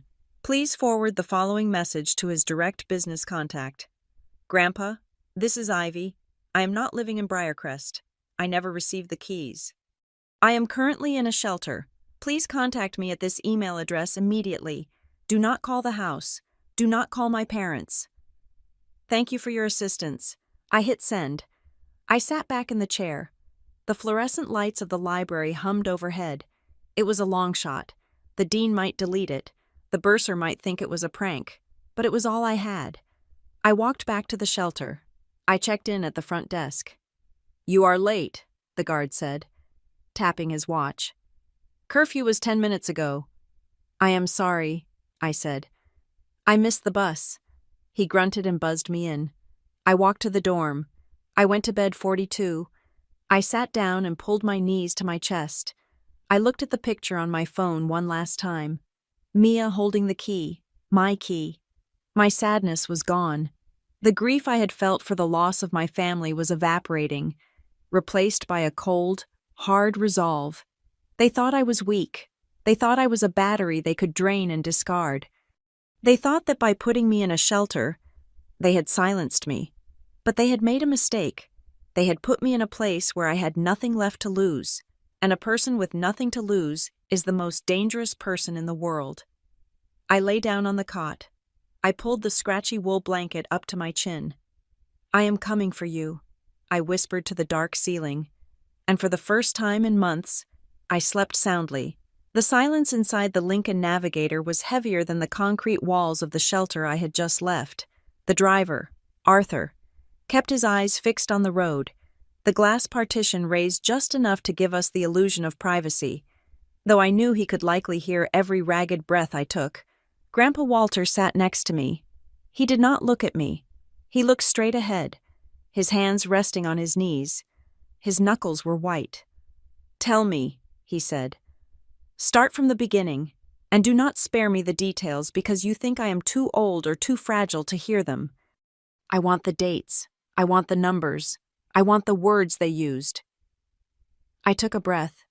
The heated seat was seeping warmth into my frozen spine, thawing out parts of me I had not realized were numb. I started talking. I told him about the rent increase in November. I told him about the $650 a month. I told him about the extra shifts I picked up at the diner and the cleaning company just to keep the peace. I told him about the textbook I could not afford and how Mom had given Mia $300 for hair highlights the very same day. Grandpa did not interrupt. He did not gasp. He did not shake his head. He listened with the terrifying stillness of a predator waiting in the tall grass. He was calculating. I could almost hear the gears grinding in his mind, slotting every injustice into a ledger. "Then came the move," I said, my voice steadying. I was not crying. I was reporting. "They said they were downsizing. They said they were moving in with Mia and Derek to save money and help with the baby." "Baby?" Walter asked sharply. "Mia says she is manifesting a pregnancy," I clarified. "There is no baby yet." A muscle in his jaw twitched. "Go on." "They told me there was no room for me. They said I was 24 and it was time to fly from the nest. They called it tough love. They said if they gave me the address, I would use it as a crutch. They told me to leave the next morning." "And the house?" he asked. "Did they mention where they were going?" "They were secretive," I said. "But I saw the brochures, Briarcrest Heights, and then, a few weeks ago, I saw a photo on social media. They were there, in a house with 12-foot ceilings and a view of the park." I turned to look at him. "Grandpa, Arthur asked me about the townhouse. He asked if I was enjoying it. He said you signed the papers last February." Walter Pierce closed his eyes. He took a long, slow inhale through his nose. When he opened his eyes again, they were not the eyes of a grandfather. They were the eyes of the man who had crushed unions and hostile takeovers in the 80s. "I bought it," he said. His voice was low, devoid of emotion. which made it infinitely scarier. 3 bedrooms, 2.5 baths, number 42 Briarcrest Lane. I bought it through a trust in your name. I had the deed and the keys sent via courier to your mother. I included a letter. I told her to give it to you on your birthday as a surprise, since I was stuck in Tokyo. He turned to me. I paid the property taxes for the year. I set up a maintenance fund. It was supposed to be your sanctuary, Ivy, a place where you could study without worrying about rent, a place that was yours. I never saw it, I said. I never saw a key. I never saw a letter. On my birthday, Mom gave me a card from the dollar store. She said you forgot to call. She said I forgot, he repeated. He let out a short, dry laugh that sounded like a bark. And when I called the house to speak to you, when I emailed, they told me you were on a digital detox, I said. They said you were in the Swiss Alps, and when I tried to call you, the number was dead. Blocked, he corrected. They blocked my number on your phone, and they told me, he stopped, shaking his head in disbelief. They told me you were so busy with your clinicals that you didn't have time to talk. They said you were loving the house. They said you had painted the kitchen yellow. I hate yellow, I whispered. I know, he said. That should have been my first clue. The car turned a corner, gliding smoothly toward the entrance of the Pierre Hotel. The doorman was already moving toward us. There is something else, Walter said. He looked out the window, his gaze unfocused. The paperwork, to transfer a deed from a trust, to assume occupancy, that requires signatures. It requires notarization. If they are living there, and the house is in your name, they either forged your signature or they filed a quitclaim deed to move it to an LLC. He looked at me, his eyes narrowing. Your father is a fool, he stated. Mark couldn't file a tax return without help. Your mother is lazy. Mia is incompetent. They didn't do this alone. To move that fast, to intercept the mail, to handle the county filings. Someone helped them. Someone who knows the system. The car stopped. The door opened. We are here, Walter said. Get out. I stepped out onto the sidewalk. I felt filthy. My coat was stained with shelter grime. My hair was unwashed. I looked at the golden revolving doors of the hotel and felt a wave of panic. Grandpa, I can't go in there, I said. Look at me. He stepped out of the car and buttoned his coat. He walked around and took my arm. His grip was iron. You are Ivy Simmons, he said. You are my granddaughter. You could walk in there naked, and you would still have more dignity than anyone currently sitting in that lobby. Walk. We walked. He booked a suite. Not a room. A suite. He ordered room service before we even got in the elevator. When we got to the room, he pointed to the bathroom. Shower, he ordered. Use the robe. Throw those clothes in the trash. I will have someone bring up something for you to wear. I stood under the hot water for 45 minutes. I scrubbed my skin until it was raw. I washed the smell of the shelter out of my hair. I watched the gray water swirl down the drain, taking the last 3 months of my life with it. When I came out, wrapped in a thick white robe, there was a cart of food waiting. Eggs Benedict, fresh fruit, coffee that smelled like heaven. Grandpa was sitting by the window, looking out at the city skyline. He had his phone on the table in front of him. Eat, he said. I ate. I ate like an animal. I didn't care about manners. I shoveled the food into my mouth, the taste of butter and hollandaise sauce making my eyes water. Walter watched me. He waited until I had finished the last bite of toast. Then he pointed to the phone. I am going to call her, he said. My stomach dropped. Mom? Yes. What are you going to say? Are you going to tell her you know? No, he said. The art of war. Ivy. Never let your enemy know you're on the battlefield until you have the high ground. He tapped the screen. He put it on speaker. The ringing sound filled the silent hotel suite. 1 ring, 2 rings. Hello? My mother's voice. It was bright, cheery, the voice she used when she wanted something. Lydia, Walter said. His voice was warm. It was an Oscar-worthy performance. It is Dad. Dad, she exclaimed. Oh, it is so good to hear from you. We were just talking about you. How was the retreat? Refreshing, he lied. I am back in the city early. I wanted to check in. I haven't spoken to Ivy in months. I feel terrible about missing her birthday. I sat frozen on the sofa, clutching the robe. Oh, you know Ivy, Lydia said, her voice dropping to a sympathetic coo. She is such a worker bee. She is deep in her studies. Dad, we hardly see her ourselves.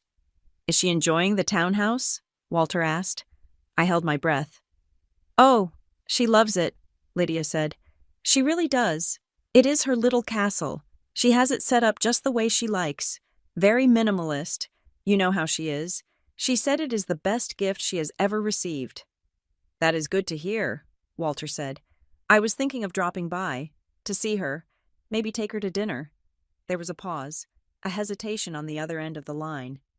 Oh, I wouldn't do that, Dad, Lydia said quickly. She is in a very intense rotation right now.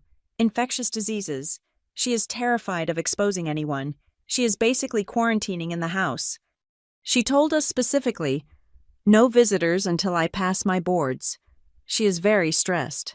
I see, Walter said. So she is in the townhouse right now? Yes, Lydia said. Locked in with her books. And you and Mark? How are you two? Oh, we are fine. Just plodding along in the old house. Missing the kids, of course. But we are so proud of Ivy's independence. It is exactly what you wanted for her. Yes, Walter said. Independence. That is exactly what I wanted. Well, I should run. Dad, Lydia said. Mia needs me to help her with a project, but I will tell Ivy you called. I am sure she will send an email when she comes up for air. You do that. Lydia, Walter said. Give her my love. I will. Bye, Dad. The line went dead. Walter looked at the phone, then he looked at me. You hear that? He asked softly. She lied, I said. She didn't even stutter. She erased you, Walter said. She put you in a quarantine that doesn't exist to explain why I can't see you. She put you in a house she is sleeping in. She took your voice, your presence, and your gratitude, and she wore them like a costume. He stood up and walked over to where I was sitting. He placed a hand on my head. It was the first time he had touched me since I was a child. I was going to yell, I admitted. I wanted to grab the phone and scream at her. Screaming is for children, Walter said. Screaming alerts the prey. We are not going to scream. Ivy? He walked back to the window and looked out at the city. The sun was setting, casting long shadows across the buildings. Tonight, you sleep. Tomorrow, we go to work. I have already called my personal attorney. He is meeting us here at 9 a.m. We are going to pull the filings from the county clerk. We are going to see exactly whose name is on that deed and who witnessed the signature. And then? I asked. Do we kick them out? Walter turned back to me. A cold, hard smile played on his lips. It was not a nice smile. Kick them out? He shook his head. No, that is too easy. If we kick them out, they play the victim. They cry to the neighbors.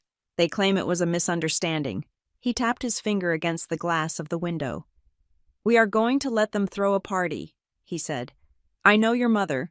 She won't be able to resist showing off that house. She will want to host a housewarming, a gala. She will want to invite the entire neighborhood to show them that the Simmons family has arrived. She is planning it, I said, remembering the conversation. They were talking about a grand reveal. Good, Walter said. We will let them plan it. We will let them spend every dime they have on catering and decorations. We will let them invite every important person they know. And then? And then, Walter said, we will attend. He looked at me, and for the first time, I saw the grandfather I remembered, the man who had taught me how to play chess, the man who taught me that you never take a pawn when you can take the queen. You don't have to beg for your house back, Ivy, he said. You are going to walk in the front door, and you are going to watch the floor drop out from under them. We are going to trap them, I whispered. No, Walter corrected. We are going to evict them, publicly, legally, and permanently. He picked up the room service menu and tossed it onto the bed next to me. Order dessert, he said. You are going to need your strength. The suite at the Pierre had been transformed from a place of rest into a war room. The breakfast cart was gone, replaced by a long mahogany table covered in files, laptops, and legal pads. The air smelled of expensive coffee and toner ink. My grandfather, Walter Pierce, sat at the head of the table. He was not wearing the comfortable robe anymore. He was dressed in a charcoal suit, crisp and intimidating, looking every inch the tycoon who had built a logistics empire from a single warehouse. Across from him sat Elias Sterling, his personal attorney. Sterling was a man who looked like he was carved out of granite, with silver hair and spectacles that seemed to magnify the terrifying intelligence in his eyes. I sat between them, my hands wrapped around a warm mug of tea, feeling small but strangely powerful.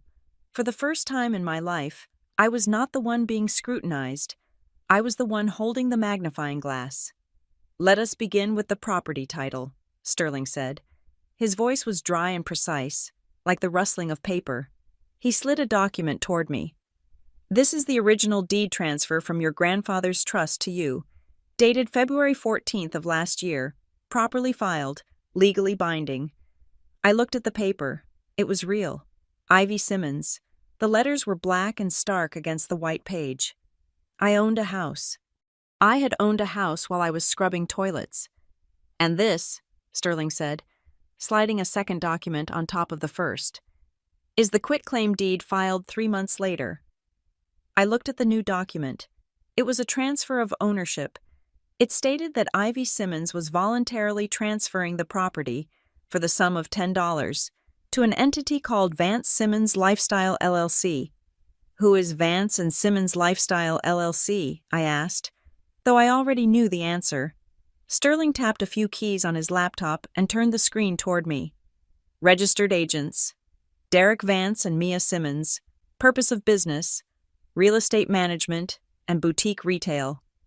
They started a company, I said, my voice flat. They started a company just to steal my house. Look at the signature, Walter said. He did not point. He just nodded at the bottom of the quitclaim deed. I looked. Above the line labeled grantor, there was a scrawl. Ivy Simmons. It looked like my signature. It had the same loop on the Y and the same sharp slant on the S. But it was not mine. The pressure was wrong.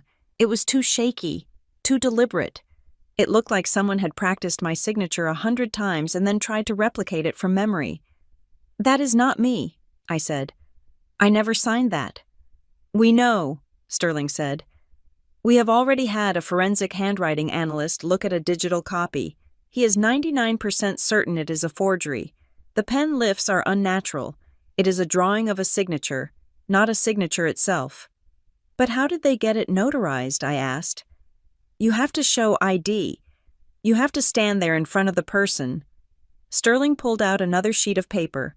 It was a profile of a man named Marcus Gables. Mr.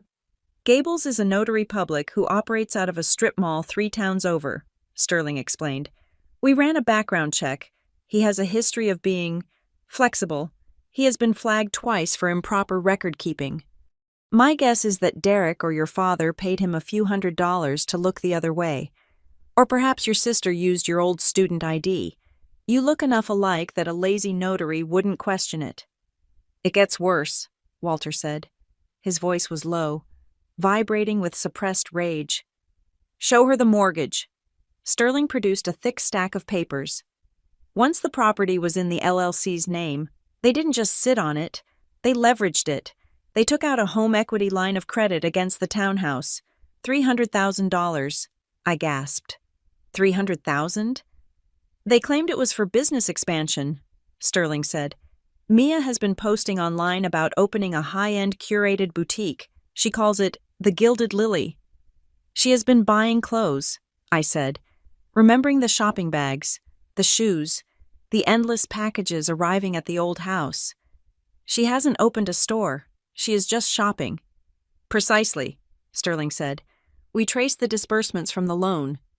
There is no lease for a storefront. There is no inventory purchase order. The money went to luxury car dealerships, high-end furniture stores, and a travel agency. They are eating the house, Ivy. They are stripping the equity to fund their lifestyle. I felt sick. The house, my sanctuary, the place Grandpa intended for me to be safe, was being hollowed out from the inside. They were not just living in it, they were consuming it. "There is one more thing," Sterling said, and for the first time, he looked hesitant. He glanced at Walter. Walter nodded. "We found a court filing from last August," Sterling said. "It was a civil hearing regarding a petition for alternative service of process." "What does that mean?" "It means," Sterling said, "that your parents went to a judge and claimed they could not locate you. They claimed you were erratic, possibly unstable, and that they needed legal authority to receive mail on your behalf to ensure bills were paid. They painted a picture of a troubled daughter who had gone off the grid." My mouth fell open. I was living in their house. I was sleeping in their den. "Exactly," Walter said. "They committed perjury. They lied to a judge to get a court order diverting your official mail, tax notices, deed transfers, bank statements, to a post office box they controlled. That is why you never saw anything. They built a legal wall around you using lies." I stood up. I couldn't sit anymore. I walked to the window and looked out at the city. My hands were shaking, not from fear, but from a cold, hard realization. "They planned this," I said. "This wasn't an impulse. They didn't just see a letter and decide to hide it. They went to court. They created an LLC. They found a dirty notary. This was a conspiracy." "Yes," Walter said. "It was a heist, and the victim was their own daughter." "And here is the urgent part," Sterling interjected. He tapped his computer screen again. "I have an alert set up for the property address. 20 minutes ago, a coming soon listing was drafted on the multiple listing service." I spun around. "What?" "They are selling it," Sterling said. "Or they are trying to. The listing is set to go live on Friday. Stunning modern townhouse, fully renovated, motivated sellers. They are trying to flip it." "Why?" I asked. "They just moved in." "Because they are greedy," Walter said. "And because Derek probably looked at the numbers and realized they burned through the loan cash too fast. Or maybe they sensed the walls closing in.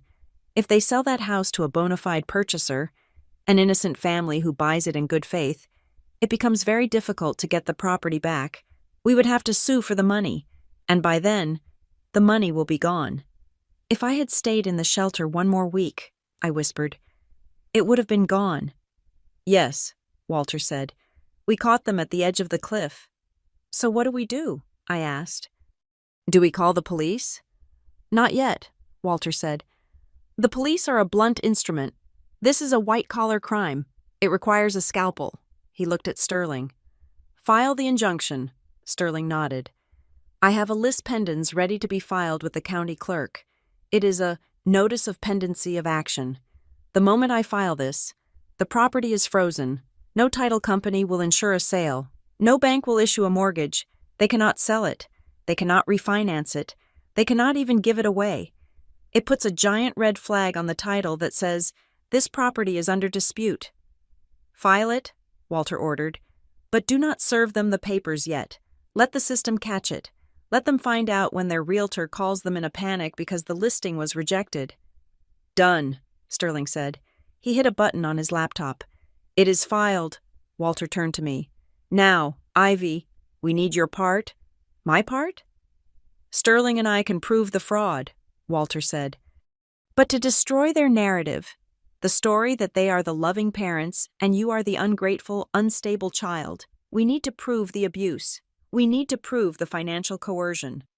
"I have the notebook," I said. "I started writing it down." "Good," Walter said. "But we need more. We need witnesses."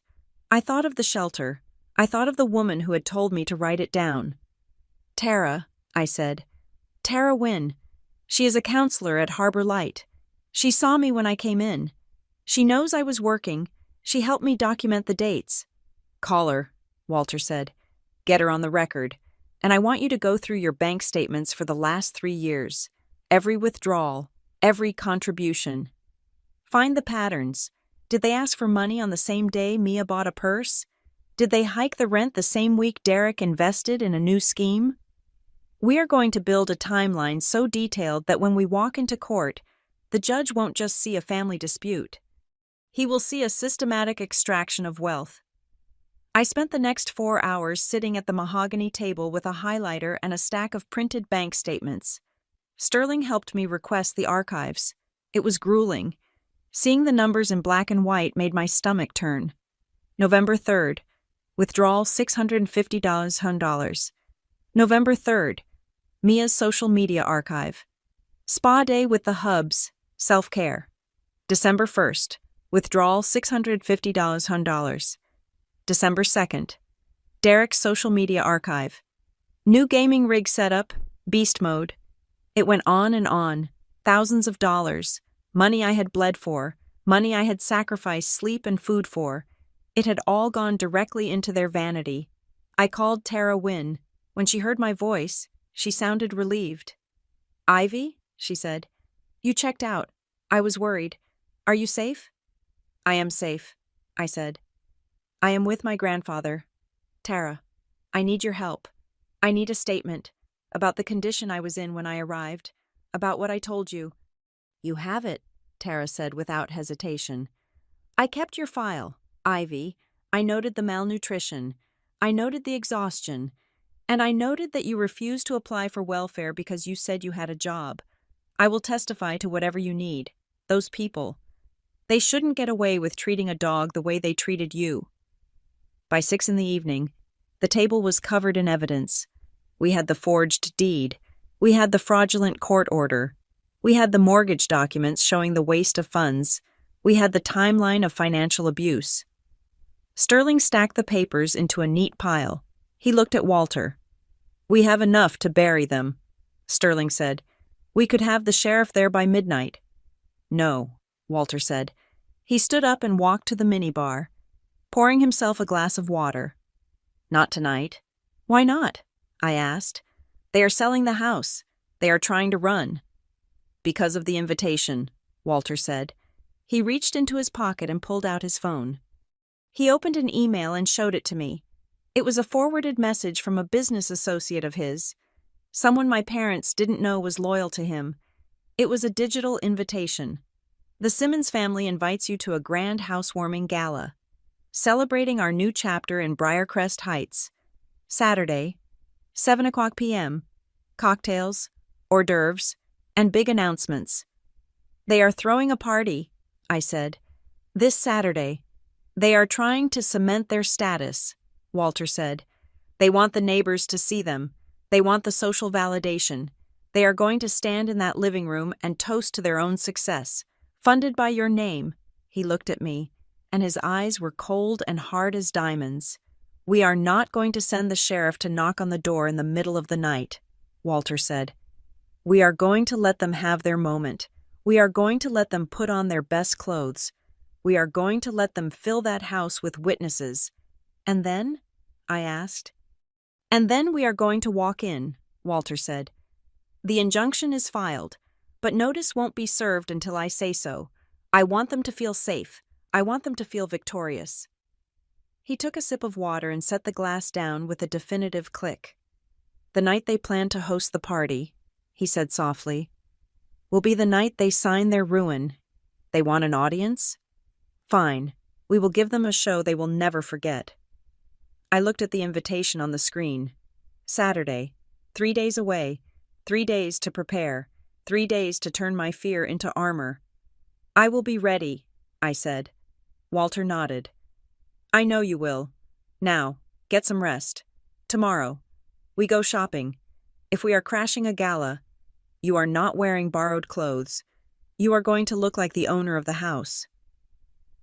The plan was set in motion on a Thursday morning.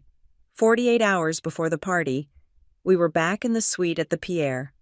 The sun was streaming in through the sheer curtains, but the atmosphere inside was cool and calculated. My grandfather, Walter Pierce, sat by the telephone. He did not look like a man who was about to destroy his own daughter's life. He looked like a man about to close a deal. He adjusted his cufflink, took a sip of water, and dialed. He put the phone on speaker. "Lydia," he said when she answered. His voice was booming, filled with a fake, jovial warmth that made my skin crawl. "It is Dad." "Dad?" My mother's voice chirped through the speaker. She sounded breathless, likely running around the townhouse preparing for her big debut. "I didn't expect to hear from you again so soon. Is everything okay?" "Better than okay," Walter said. "I have some news. The negotiations in Zurich wrapped up early. I am flying back. In fact, I will be in the city by Saturday afternoon." There was a pause on the other end, a frantic, joyful silence. I could almost hear her brain calculating the social capital of having Walter Pierce at her party. "That is amazing," she squealed.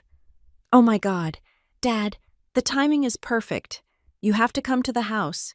We are having a little gathering, just a housewarming, Saturday night." "A gathering?" Walter asked, feigning ignorance. "I thought Ivy was quarantining." "Oh, she is," Lydia lied quickly, effortlessly. "She will be upstairs in her room, of course, but Mark and I would love to show you the place, and Mia and Derek are dying to see you. It is going to be elegant, very understated." "Understated," Walter repeated, glancing at the invitation on his laptop screen that promised a gala. "Well, that sounds delightful. I would hate to intrude on Ivy's study time. Though, you won't hear a peep from her," Lydia promised. "She has noise-canceling headphones. Honestly, she is so focused she probably won't even know there is a party happening." I sat on the edge of the sofa, my hands clenched in my lap. She was erasing me again. She was going to host a party in my house, with my grandfather as the guest of honor, while claiming I was hiding upstairs like a ghost. "All right then," Walter said. "I will be there. 7 o'clock?" "7 is perfect," Lydia said. "Oh, Dad, this makes everything complete. We have missed you so much." "I have missed you too." "Lydia," Walter said. "You have no idea." He hung up. The smile vanished from his face instantly, replaced by a look of grim determination. "She took the bait," he said. "She thinks she has won," I said quietly. "She thinks she has you and the house." "She has neither," Walter said. He turned to Elias Sterling, the attorney who had been silently taking notes in the corner. "Is the team ready?" "Ready," Sterling said. "I have 2 process servers hired for the evening. They will be dressed in formal wear to blend in with the guests. I have also arranged for a deputy from the Sheriff's Civil Enforcement Unit to be on standby in an unmarked car down the street. We do not want flashing lights unless it becomes necessary." "Good," Walter said. "I want this to be surgical. No drama until we create the drama." The next 2 days were a blur of preparation. It felt less like getting ready for a party and more like preparing for a military operation. Walter took me shopping. We went to a boutique on 5th Avenue where there were no price tags on the clothes. I stood on a podium while a seamstress pinned a dress around me. It was black, simple, structured, and terrifyingly expensive. It was not a dress for a girl who lived in a shelter. It was a dress for a woman who owned the building. "Shoulders back," the seamstress murmured, her mouth full of pins. I looked at myself in the 3-way mirror. I barely recognized the reflection. My hair, which I had cut myself in the shelter bathroom with dull scissors, had been professionally styled into a sleek bob. The dark circles under my eyes were covered, the hollows in my cheeks, remnants of months of malnutrition, just made me look sharp, angular. "You look dangerous," Walter said from the velvet chair where he was watching. "I feel like I'm wearing a costume," I admitted. "It is armor," he corrected. "When you walk into that house, you are not their daughter, you are not their sister. You are the plaintiff, and you need to look like you can buy and sell everyone in the room." On Saturday afternoon, 3 hours before the party, I stood in the bathroom of the hotel suite. I locked the door. I needed a moment of absolute silence. I leaned over the sink and looked into my own eyes. For months, I had trained myself to be invisible, in the shelter. Invisibility was safety. In my parents' house, invisibility was survival. If I was quiet enough, if I was small enough, maybe they wouldn't raise the rent. Maybe they wouldn't mock me. Now, I had to do the opposite. I had to be loud, not with my voice, but with my presence. "My name is Ivy Simmons," I whispered to the mirror. I practiced the words I would say. I practiced not shaking. My hands had a tremor, a lingering effect of the stress and the caffeine, and I held them out in front of me, willing them to be still. "It is my house," I said. "Get out." It sounded weak. I tried again. "Get out." Better. I thought about the timeline I had written in my notebook, the $650, the broken heater, the letter steamed open, the lie about the Swiss Alps. I let the anger come. Not the hot, tearful anger that made me helpless, but the cold, heavy anger that sat in my chest like a stone. I used that stone to steady my hands. I walked back out into the suite. Walter was waiting. He was wearing a tuxedo. He looked like a titan. "Are you ready?" he asked. "I am ready," I said. "Before we go," he said, handing me his tablet, "you need to see this." I took the device. It was open to Mia's social media profile. She had been posting stories all day. The first video showed the living room of the townhouse. It was decorated with white roses, hundreds of them. There were caterers setting up trays of champagne glasses. "Sneak peek," Mia's voice chirped from behind the camera. "The Gilded Lily launch party is going to be insane. Look at these flowers. Classy, right?" She panned the camera to the window. The view I had seen in the photo was even clearer now. The sun was setting over Briarcrest Heights. The next video was of Derek. He was standing by the front door, wearing a tuxedo that was slightly too tight. He was holding a glass of scotch. "Just doing a final perimeter check," Derek said, grinning at the camera. "Got the new security system online. Biometric locks. Nobody gets in unless invited. We run a tight ship here. Exclusive access only." I felt a jolt of shock. "Biometric locks?" "He changed the hardware," Walter noted. "He drilled into the door of a house he doesn't own to install a fingerprint scanner. He said nobody gets in unless invited," I said. "He thinks he is safe." "He is confessing," Walter said. "Look at his face. That is the face of a man who knows he is an imposter. People who actually own their homes don't brag about the locks on Instagram. They brag about the locks because they are afraid someone is coming to take it back." "He cleared the papers, too," I said, remembering the lawyer's briefing. "Sterling said they shredded a bunch of documents yesterday." "They can shred the paper," Walter said. "They can't shred the digital trail. Every time Derek swipes his finger on that lock, he is leaving proof of unauthorized access." He took the tablet back and turned it off. "Listen to me, Ivy," he said. He took a step closer, forcing me to look him in the eye. "Tonight is going to be loud. There will be people there, friends of your parents, people you know. They are going to look at you like you are crazy. Your mother is going to cry. She is going to play the victim. Your father is going to try to intimidate you." "I know," I said. "And I'm going to shout," Walter said. "I am going to raise my voice, and it is going to be frightening. You have seen me shout before. You saw me outside the shelter." I nodded. The memory was still fresh, the humiliation of him screaming at me on the sidewalk. "When I shout tonight," he said, his voice dropping to a fierce whisper, "do not flinch, do not be afraid, because I am not shouting at you. I am not shouting at my granddaughter." He placed a hand on my shoulder. "I am shouting at the rot," he said. "I am shouting at the theft.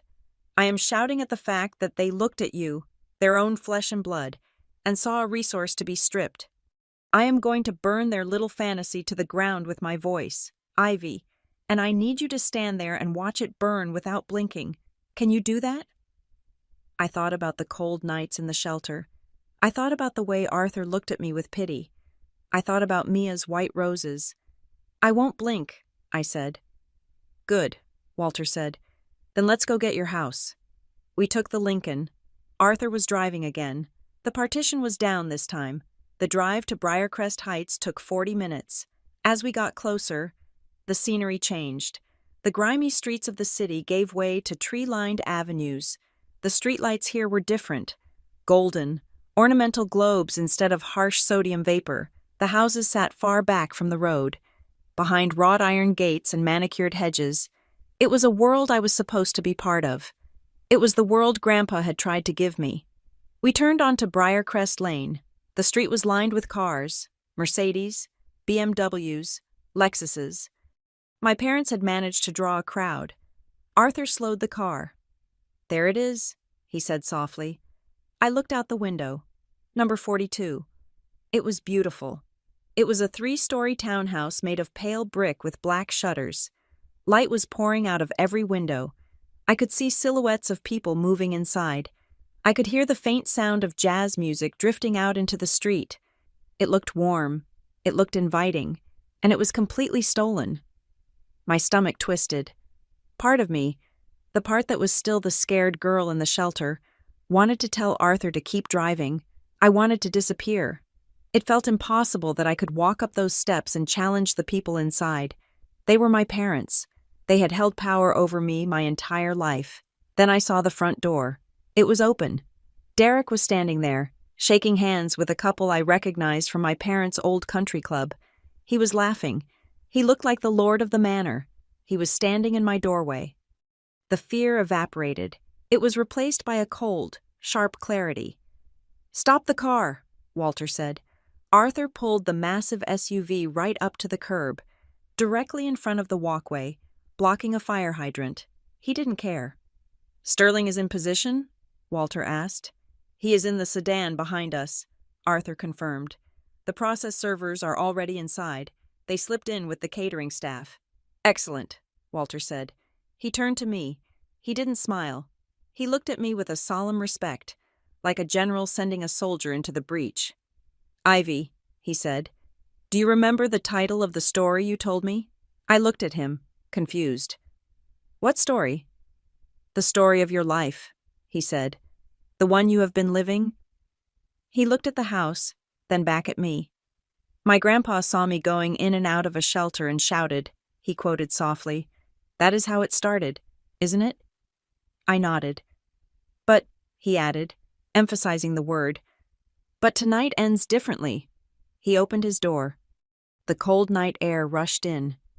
"He shouted," Walter said, stepping out onto the pavement and offering me his hand. "But then he led me straight through the front door of the home that belongs to me, right in front of the people who tried to erase my name." I took his hand. I stepped out of the car. My heels clicked on the pavement. I smoothed down the black dress. I lifted my chin. We walked up the path. Derek saw us first. He was mid-laugh, holding a glass of wine. He looked at Walter, and his face lit up with a sycophantic grin. "Walter," he called out, "you made it." Then he saw me. The grin froze. It didn't just fade. It shattered. His eyes went wide. He looked from Walter to me, and then down at my dress, and then back to my face. He looked like he was seeing a ghost. "Ivy?" he stammered. What are you doing here?" Walter didn't stop. He didn't slow down. He walked straight toward Derek, forcing him to step back into the foyer or be run over. "We are here for the announcement," Walter said, his voice carrying over the music. We stepped across the threshold. I was inside. The air smelled of expensive perfume and white roses. The house was packed. My mother was across the room, wearing her cream dress, laughing with a group of women. Mia was posing for a photo near the staircase. They didn't see us yet. Walter squeezed my hand once, tight. Then he let go. He took a deep breath, his chest expanding. The music was playing. The people were chatting. And then, Walter Pierce shouted. The moment Walter Pierce stepped fully into the foyer, the air in the house changed. It was as if the temperature dropped 20 degrees in a single second. The jazz music was still playing softly, and the guests were still holding their crystal champagne flutes. But all eyes turned toward the door. My mother, Lydia, was the first to react. She was standing near the fireplace, holding court with 3 women from the Neighborhood Homeowners Association. When she saw me, Her eyes widened in genuine shock, but her training as a social climber kicked in instantly. She plastered a wide, frantic smile on her face and rushed toward us, her cream-colored dress swishing around her ankles. "Dad!" she exclaimed, her voice pitching too high. And Ivy. Oh my goodness. She reached out as if to hug me, but she stopped 2 feet away when she saw the look on my face. She pivoted, turning to the guests with a laugh that sounded like glass breaking. "Everyone, look who decided to join the party. My father, Walter Pierce, and my daughter, Ivy. We thought Ivy was too buried in her books upstairs to come down, but I guess she couldn't resist the fun." She was doubling down on the lie. She was terrified. She was trying to spin the narrative in real time, hoping that if she just kept talking, nobody would notice the executioner standing in her hallway. Come in," she babbled, reaching for Walter's arm. "Let me get you a drink. Mark, get Dad a scotch. The good stuff." Walter did not move. He did not look at the guests. He looked at Lydia. He looked at the white roses. He looked at the lie she had constructed. Then, he unleashed the voice that I had feared my entire childhood, the voice that could level a boardroom. "Stop acting!" The shout was so loud, so sudden, that it physically vibrated in my chest. The music stopped. The chatter died instantly. A waiter dropped a tray of hors d'oeuvres, the crash of ceramic echoing in the terrified silence. Lydia flinched as if she had been slapped. She took a stumbling step back, her hand flying to her throat. "Dad?" she whispered. "What are you—" "This is not your house," Walter boomed. He swept his arm across the room, pointing at the crown molding, the furniture, the people. "None of this belongs to you. You are not the owners. You are trespassers." Mark came rushing over from the bar, wiping his hands on a napkin. He looked pale, sweating through his tuxedo. "Dad, please," Mark hissed, trying to keep his voice low. "You are making a scene. People are watching. Let's go to the study. Let's talk about this like family." "Family?" Walter laughed. It was a cold, cruel sound.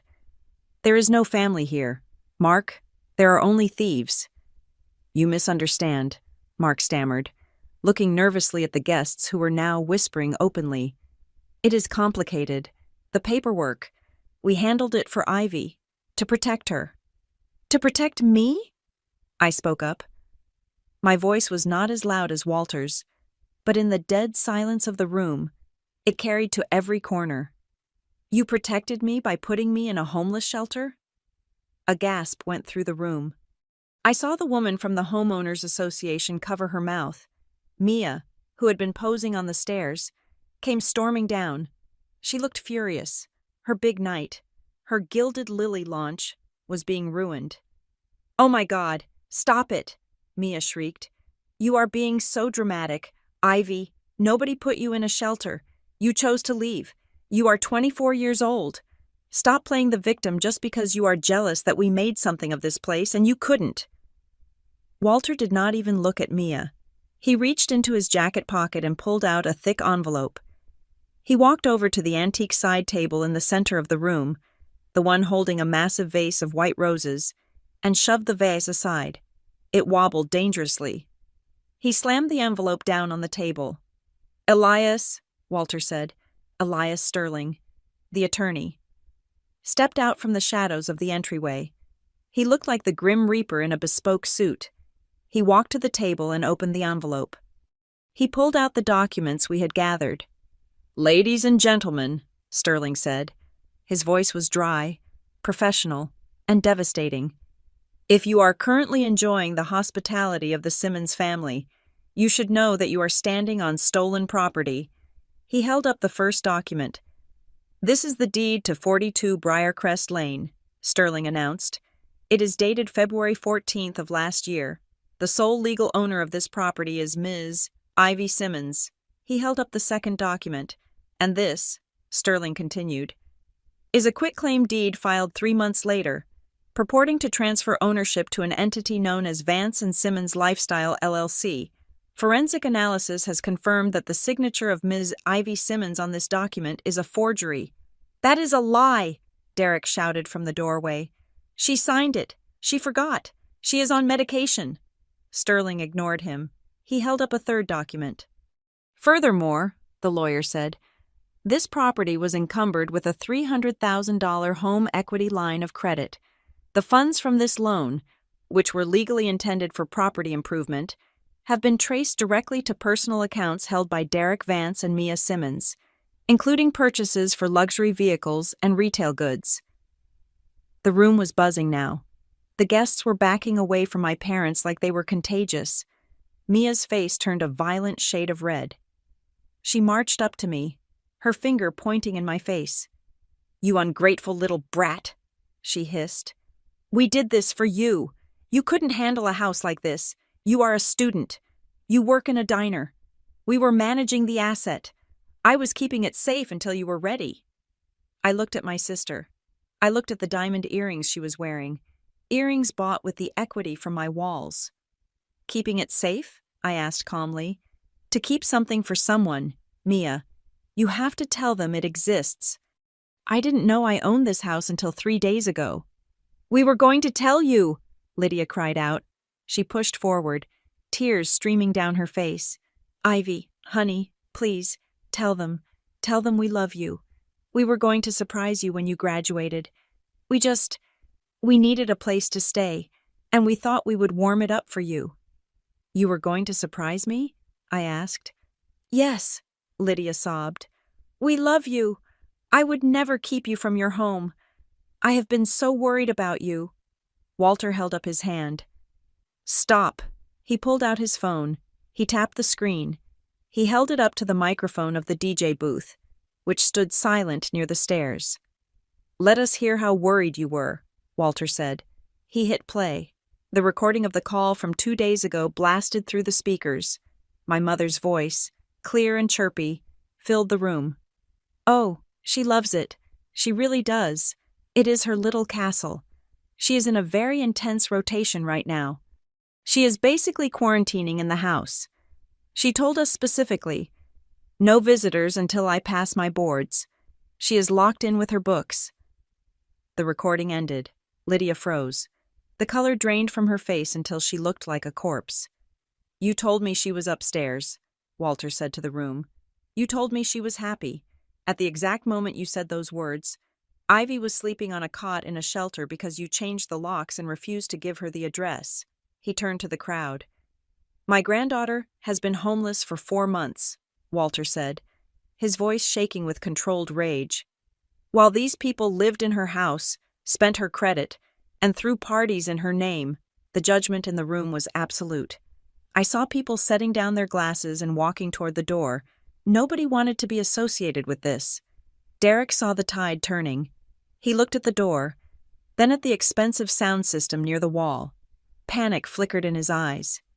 This is a misunderstanding, Derek stammered. We have squatters' rights. We have established residency. You can't just kick us out.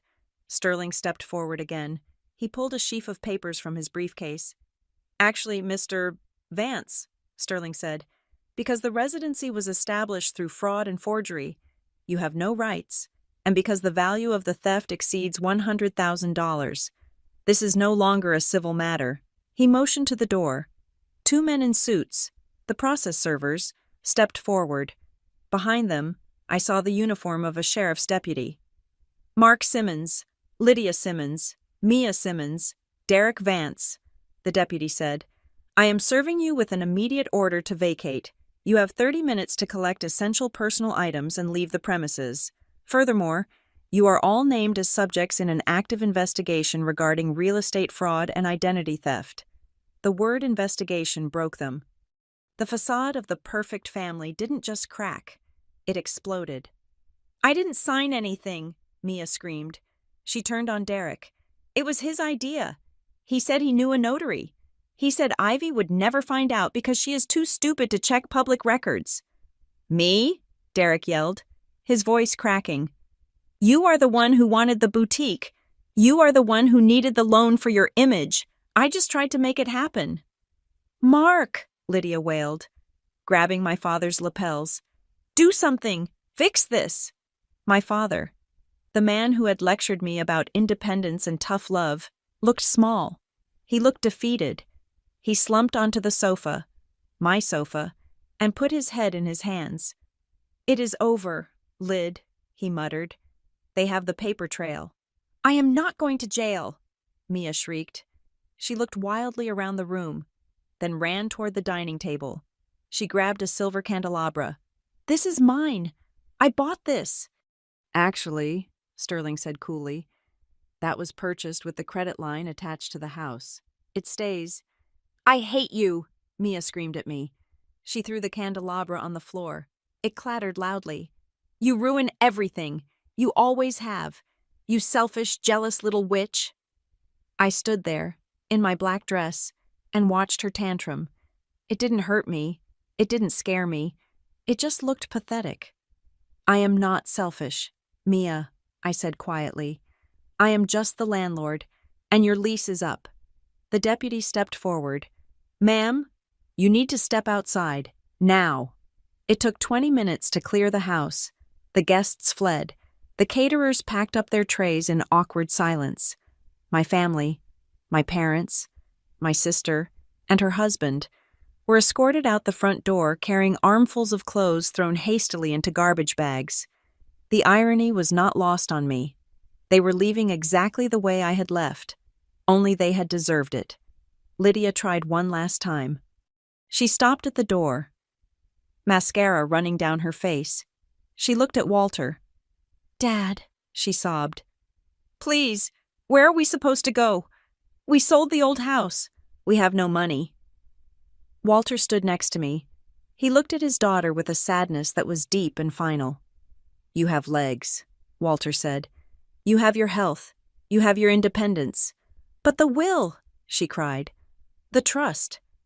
I updated my estate plan this morning, Walter said. Everything I own, every stock, every property, every cent, is now in a blind trust for Ivy.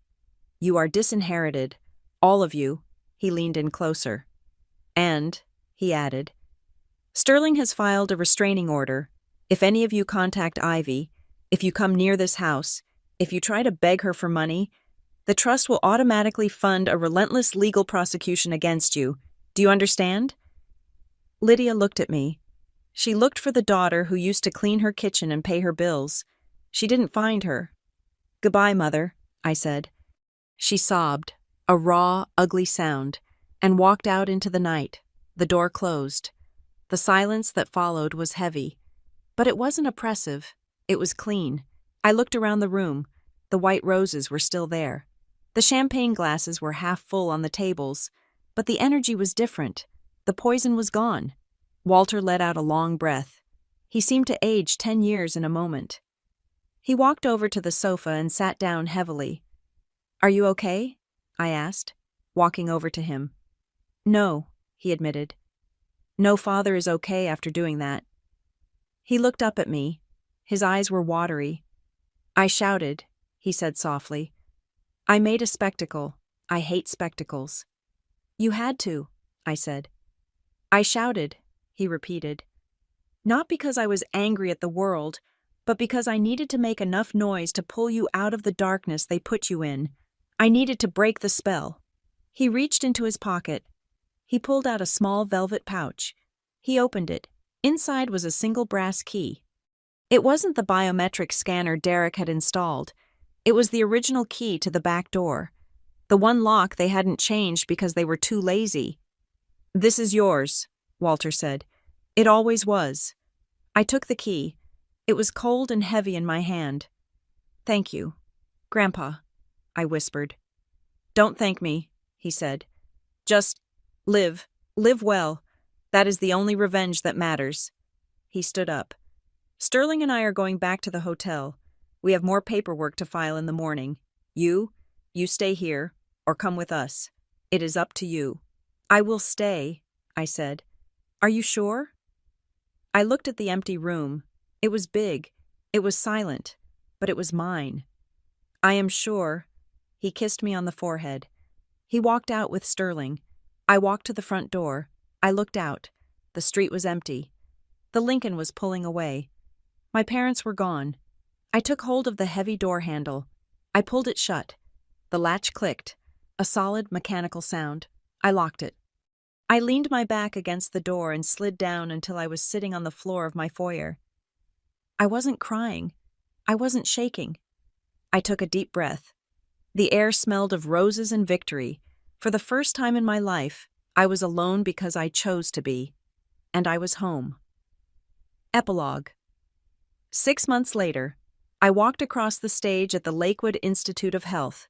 The cap and gown felt light compared to the backpack I used to carry. When they called my name, Ivy Simmons, Bachelor of Science in Nursing, magna cum laude. I didn't look for my parents in the crowd.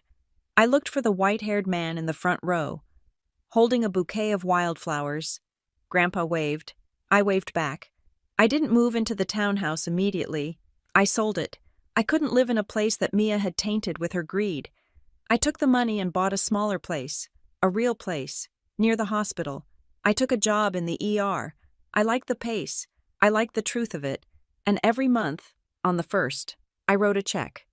Not to my parents. I sent $2,000 to the Harbor Light Student Haven. I attached a note. For scholarships. For the ones who are treading water. I saw Tara Wynn a few weeks ago. She told me they had used the money to replace the mattresses. She told me a girl in bed 42 had asked who the donor was. I told her it was someone who made it out. Tara said, I still have the notebook. I keep it in a safe. Sometimes, when I feel guilty. Because the guilt still tries to creep in. Telling me I was too harsh. That family is family. I take it out. I read the numbers. I read the dates. I remind myself of the lesson I learned in the cold wind outside the shelter. Kindness is a gift. It is precious. But if you give it to people who use it as ammunition, you aren't being kind. You are being a target. I am not a target anymore. I am the one holding the pen. And this time, I am writing my own story. Thank you so much for listening to my story. I know it was intense, but I hope it reminds you that you never have to set yourself on fire to keep other people warm. I would love to know where you are tuning in from today. Are you listening while driving, cooking, or maybe relaxing before bed? Let me know in the comments below. I love reading your responses. And please, if you enjoyed this story, make sure to subscribe to Helena Revenge Stories, like this video, and hit that hype button so we can share this message with more people who might need to hear it. Stay strong.